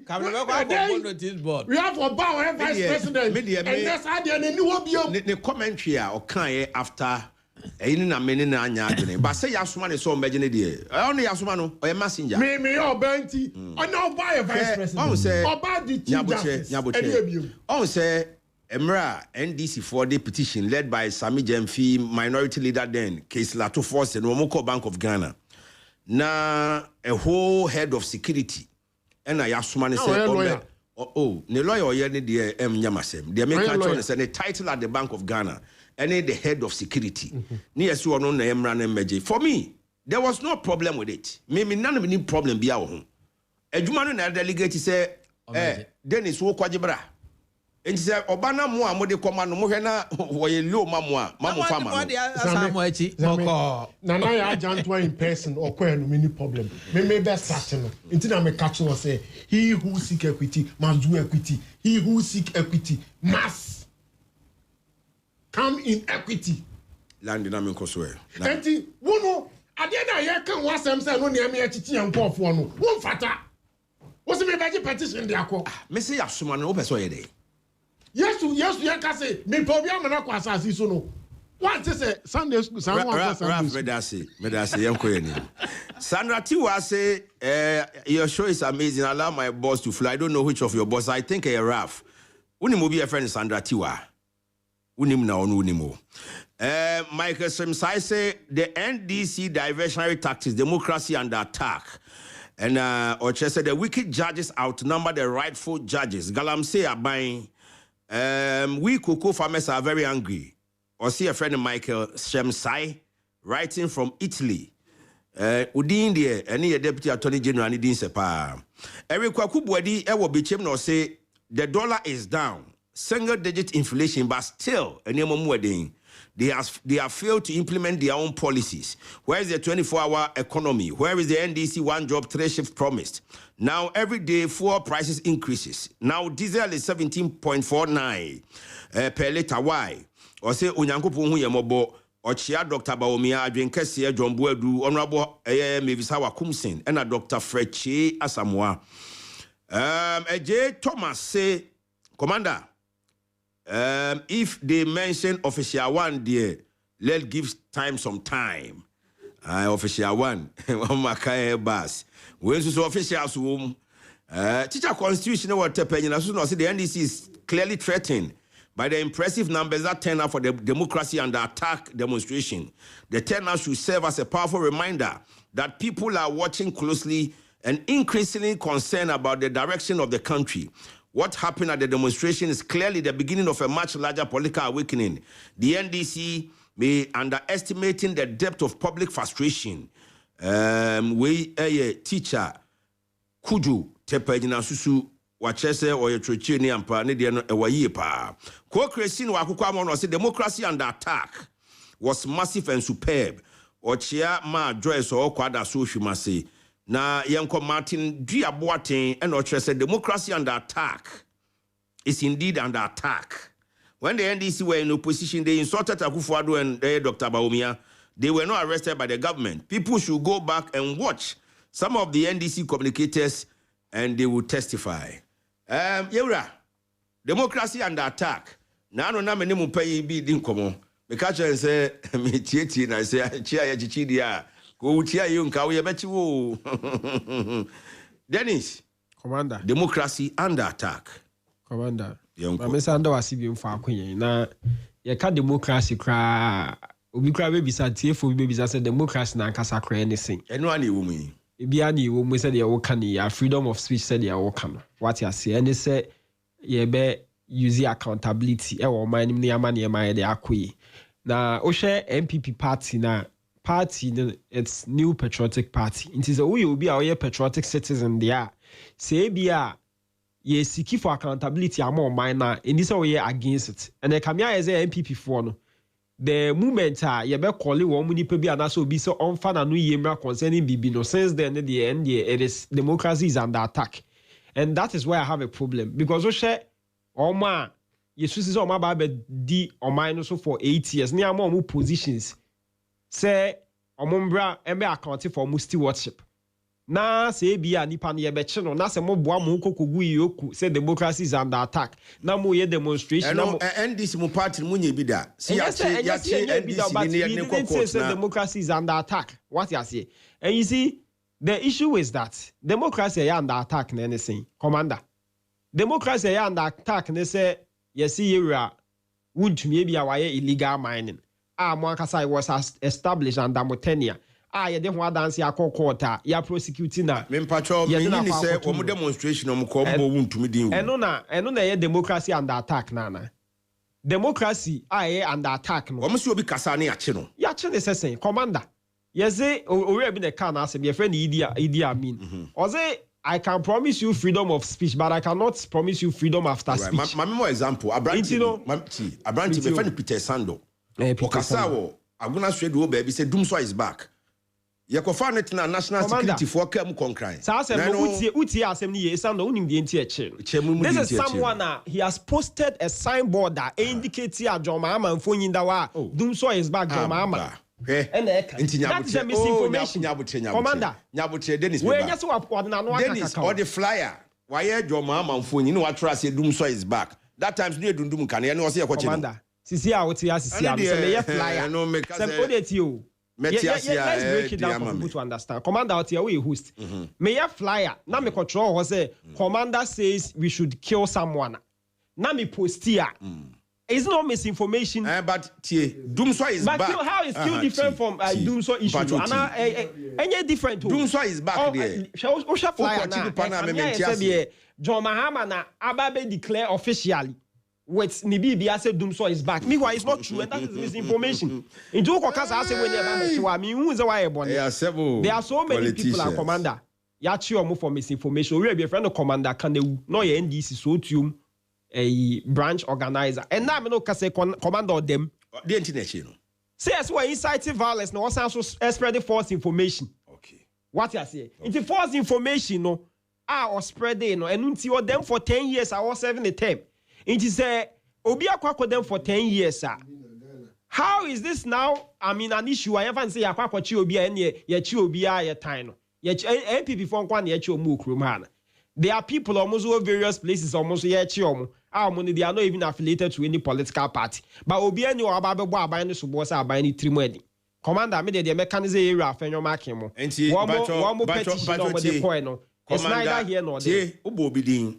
Imran Muhammad Ibrahim. Yeah, Muhammad Ibrahim. Commander Kanawu of Soutio branch or branch organizer of the NDC. Yes, okay. Yes. Offender Muhammad Ibrahim Kanawu Soutio branch organizer. Court Accra Circuit Court. Date of sentence November 29, 2024. Background of charges.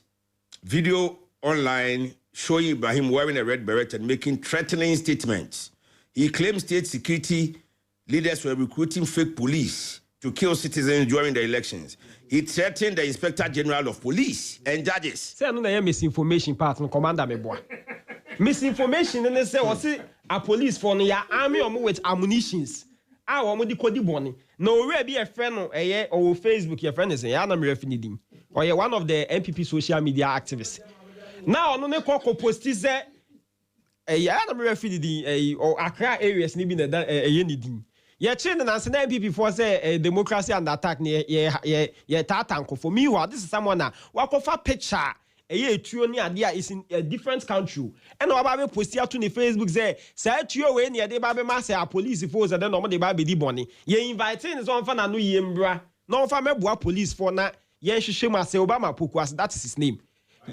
The issue near the chain, no. He posted a picture on Facebook and now guns and ammunitions, and it even became say a picture no posting na enye gun na that picture was taken. So look, you are causing fear and panic. Near France for anu ye bra na chewa. Now we are fanyoma can say democracy under attack. Odi amanyo se. Democracy under attack. Dennis T. Odi amanyo se munti. Now ko threaten IGP a. Oko threaten judge be baba becho. Na say no dey no correct. Me I don't support anybody threatening that. Entina kana no tie. Entina kana no dem no. Entina omo so omo threatening nkofo and then no say ye omo ma MPP for nkonko gina omo achi because emra ye de chi yera kana wutum. Eni mpanifo bebre da amra na ensesan. Okay. Me constitution no. Me will try to be near you and you problem. Now, so we can say Doomsday is back now, coaching the any day. Commander, Doomsday is back now. Sem na ye can. And yes, I met here. My baby say Doomsday back into the my boy no flyer no be to so. No be. Na flyer, flyer be a flyer. It is. I mean, portraying misinformation. Commander, no dance. You're a friend of mine. No see enjoy. You do me, I do you politics no. Commander, send Kenya the bonus of Bekasa. Now you do me, I do you politics, yeah, okay. Or Kasa we na no and see. And why not done in the say Baomiaba 2028 NDC phone in the air and almost baby. Ain't you know why her contradictory statement too? Now, so now you're leader. What they granted say NDC phone na waka no wenja. Ain't you was a Ghana force out to Obama wa. That's all now claim say yeah the ndim rounds to be dintema. Obedim ran so a. And then also say Baomiaba 2020 the NPP say molested that why. So what I want to say they say you best you afenyo marking penny4. Afenyo mark we running for NPP form penny4 with the demonstration and most of you are very learned and munim there are series of cases a ora and or championing demonstration nana be yet you be on there quick to come and that's will be cast and be crying say on any panic you know who say it can cause fear and panic or be trouble for thing on the Facebook say Ghana police inviting the party and channel then you'll be the same thing here channel was because of say or yeah NPP needs in the year day this is not the country that we want to build it's your best yeah NPP for and also with regards to Yamame Nediana or moment I say the woman is not ready to receive your petition. I think they're very unfortunate. Commander. Okay, dear. Sami Jemfine, Atoforce and Kaye. Emra, when commander no Bank of Ghana, Mukodruho, now when commander ne buy. You Atoforce and catch or heading directly no catch and say, Womo and for Bua Momo or a minority leader. He did not come here to expect to be received by a security man. Omo catch and direct. Commander. Papa no say wa born in law degree or you lawyer where so Jani Krachi Penya or you know that you guys did not respect that. Commander, do you know the funny thing about this instance here was cited? Even after say NDC for the petition they led by the minority leader, you try and want the Bank of Ghana paying because say MPs no more parliament no more hooligans. That was the level of arrogance now Mumu portray. But at least for all you know, Dennis, question. Dennis, question. Me too. Emra to force them call Bank of Ghana. Were they happy say you rano? No, on your governor, on your deputy governor, or your head of security, no Baba Bejano. You guys complained. Yeah, can't assembly her sometimes. So they obian in the position. What you say?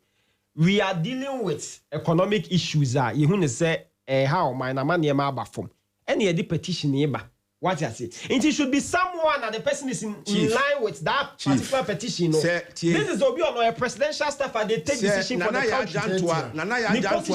It's more like a deputy minister. Okay. Nana ya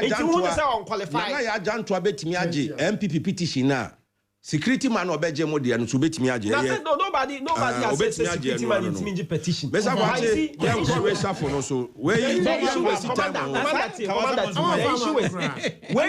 my point is Nana ya done to qualify for beje. And a security man so qualify for beje modi. Before a security official. Only Obi Oye the position of a presidential staffer are they the same? I don't care. They are not the same. Head of security. Obi Ani role play in an institution. 30 years staffer. Senior. Obi Ani the role that he plays in an institution. Let's move on. Let's move on. If it matters about food, Hello FM. But say yeah, but was some TV now. And you post on the coach Sandon. Post on the coach Sandon na media to so is back. What am I phone here to so we are Commander, you are listening to the prep. Sarah, Mr.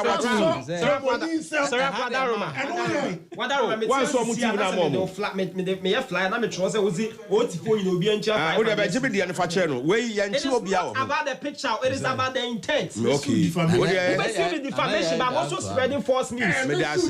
You can sue me, but I'm also spreading false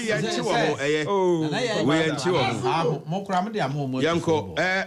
Also, I'm misinformation. So, I'm to 4 ball. Oh, okay. Any I do you name Chada because Commander Fewati here in America. Mentias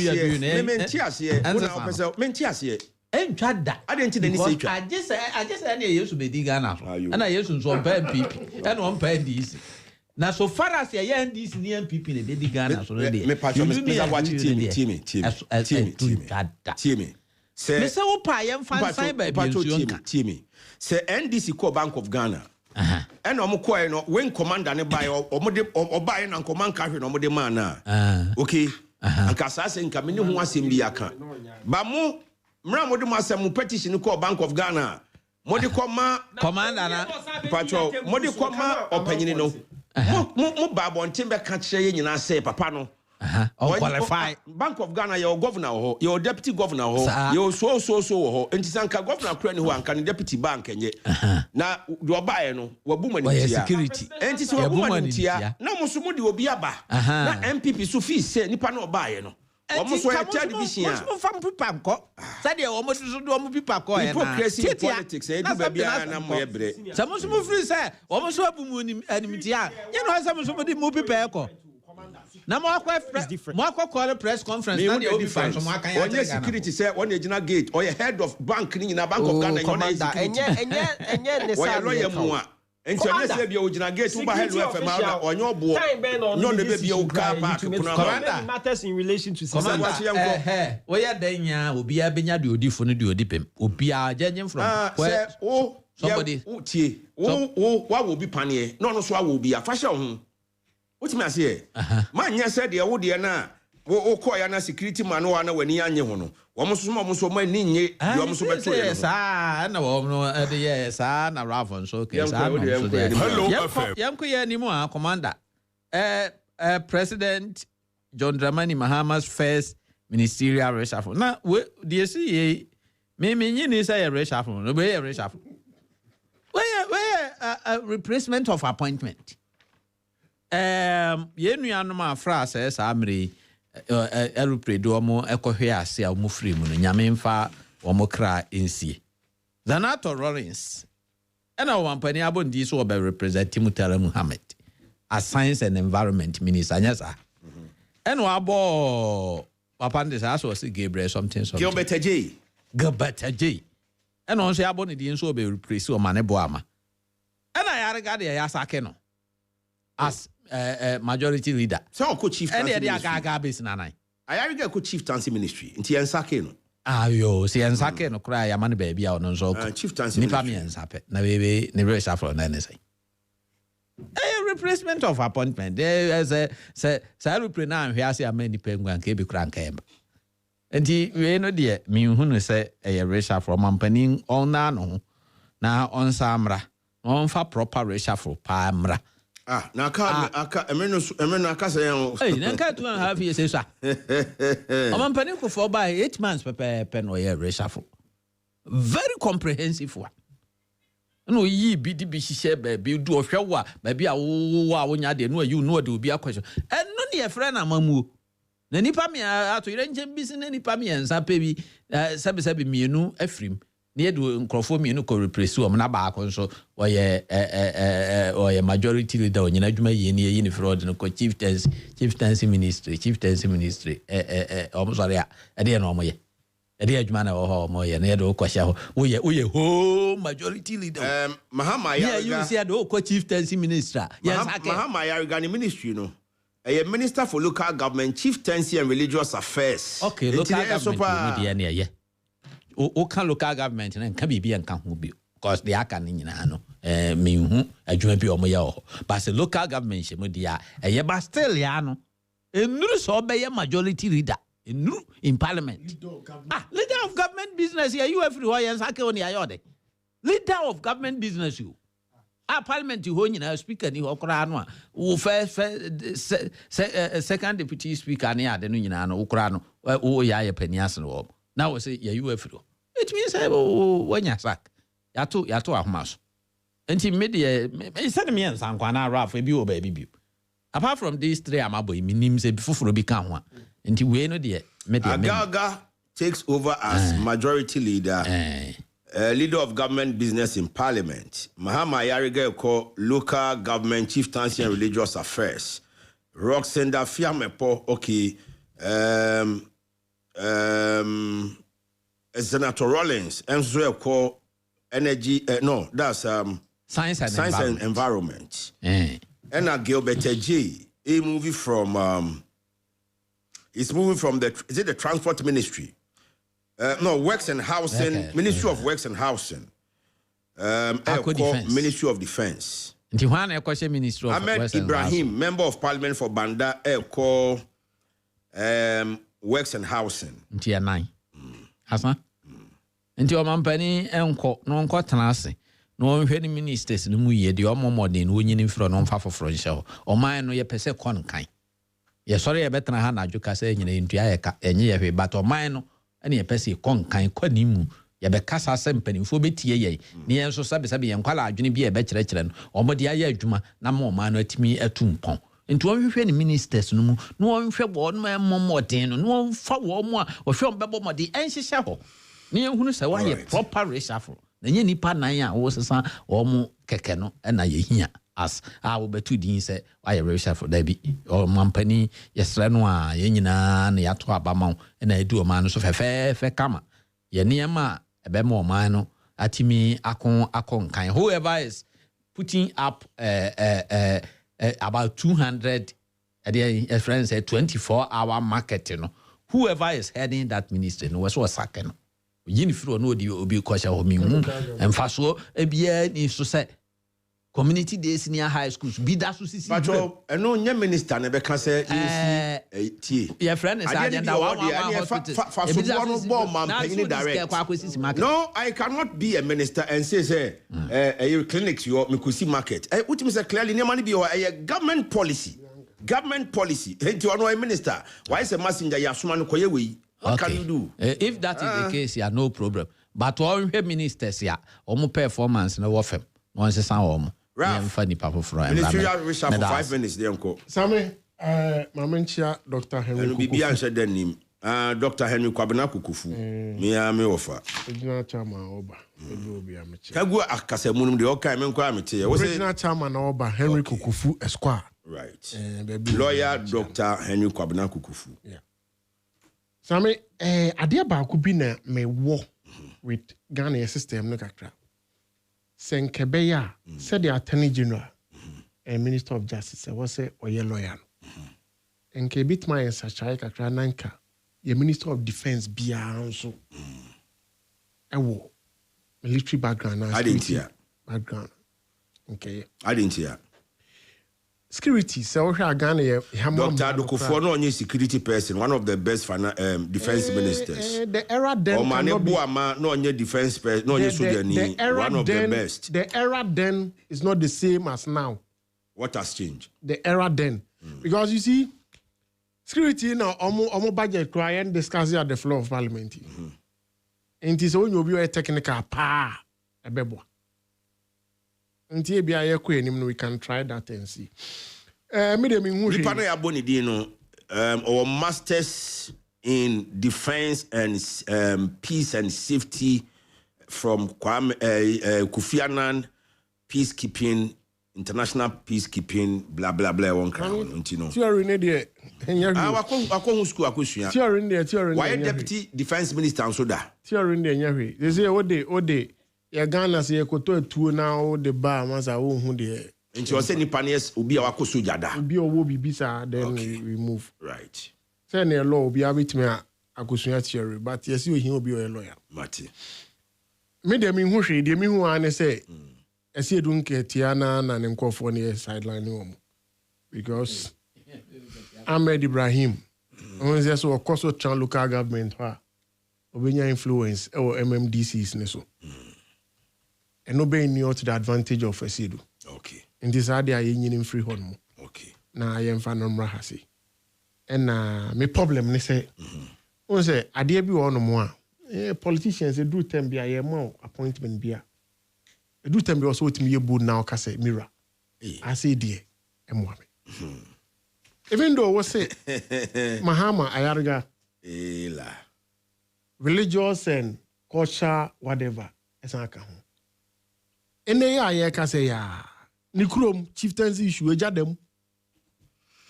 Minister of chieftaincy and local government and religious, Ukrom chieftaincy issue, them. And Shasian, where do you go and solve it? And Shasian, and I know so, and then they rear. And Zan Wako baby. Now, crowd fear them. Why fear the now? And I'm saying, Mahama Yariga, Bokunto Quano, the why fear the leadership, by example, your leadership qualities will have effect on our constituency. TTT for politics don't change. Me fan to na fact be she to change. Na bisa won sase ma won ka che Mahama Yariga no. Me hunem fum so awaye. Oh, that be.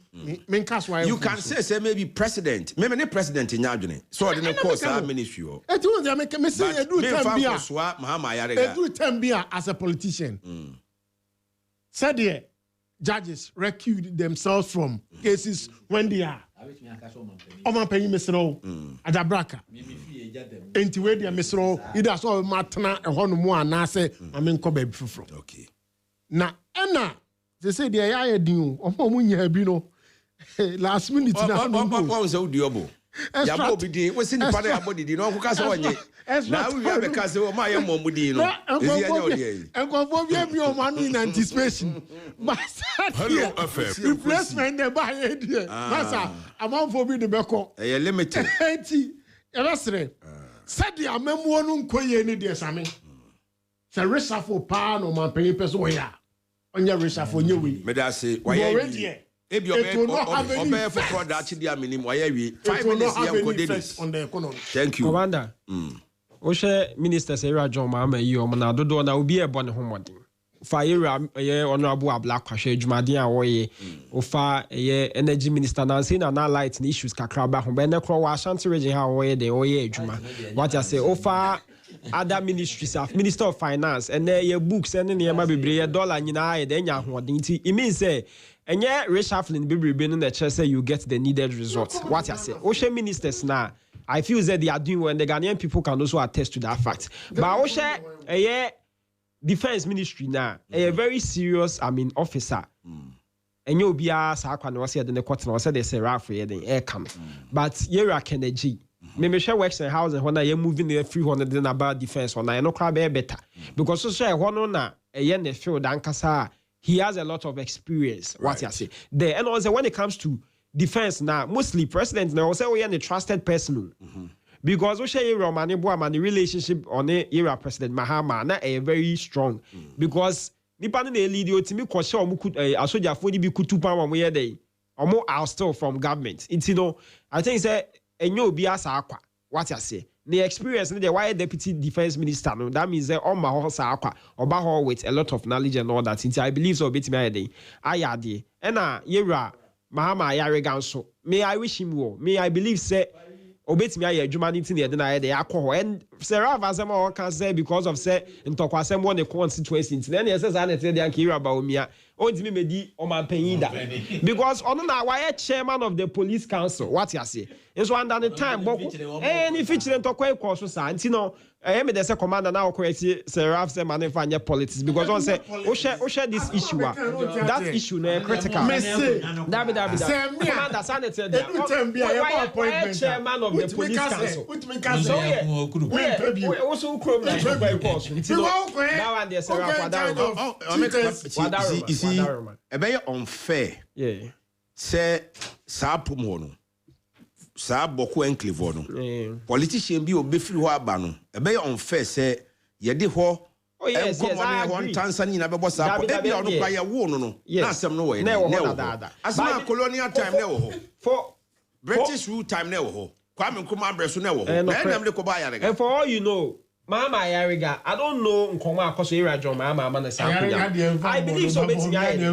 I say na aka na asem tina na me be sound. I believe so betimi aye adwuma. E bi kwa ho na aba na betimi aboa with mediation ni we na o betimi aye. Time na so ye call na unipe.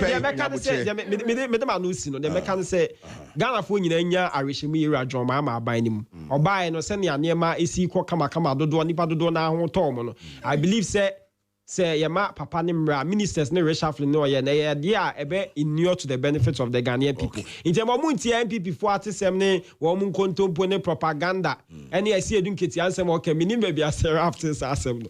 Oh, there be say ne wa wani tua. And sa enye say ye esi edun keti ene say baby a bra we ya honorable Ahmed we ya na works and houses. Thank you home poe eh come akra cha ye ho. Me da say works and houses they say when me da say 4 minutes after 10 mum yem fancy an answer so bana photo say I humbly appeal to the President, His Excellency Don Dramani Mahama, to uphold and protect the freedom of speech in our country. Or Chairman Kwabena Kukufu Asante Regional Chairmanship hopeful of the MPP, Chairman Ekins, or Honorable Sampine, NFA DKM Daniel Kweku Mensa. I wish you for me, Omombe Boame Edumedi Ibreo, Mr. Boachi Yadom, or educationist, political analyst. Sounds like Dennis Akovia, a member of the NDC communications team. Raphael Ose Wusuye, former MPP Atchuman Wabiaja North. One on an Oye secretary. Ebu Shafa Edumedi Nasi. Na yeni akrobi asante. Ose yanka NDC for si ahene for no. Eme so a na ye koto abana.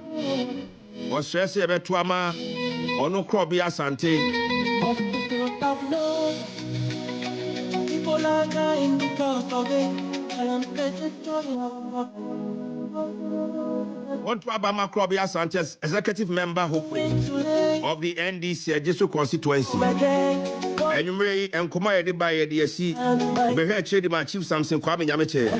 Na send any kaketa share any prayer one semno. Sana never be said Galam say higher my. And year Friday aquaday, and then 10th August 2026. Oko day, Bompire and Sanawada. Emo Kona Quadrin Jimwa.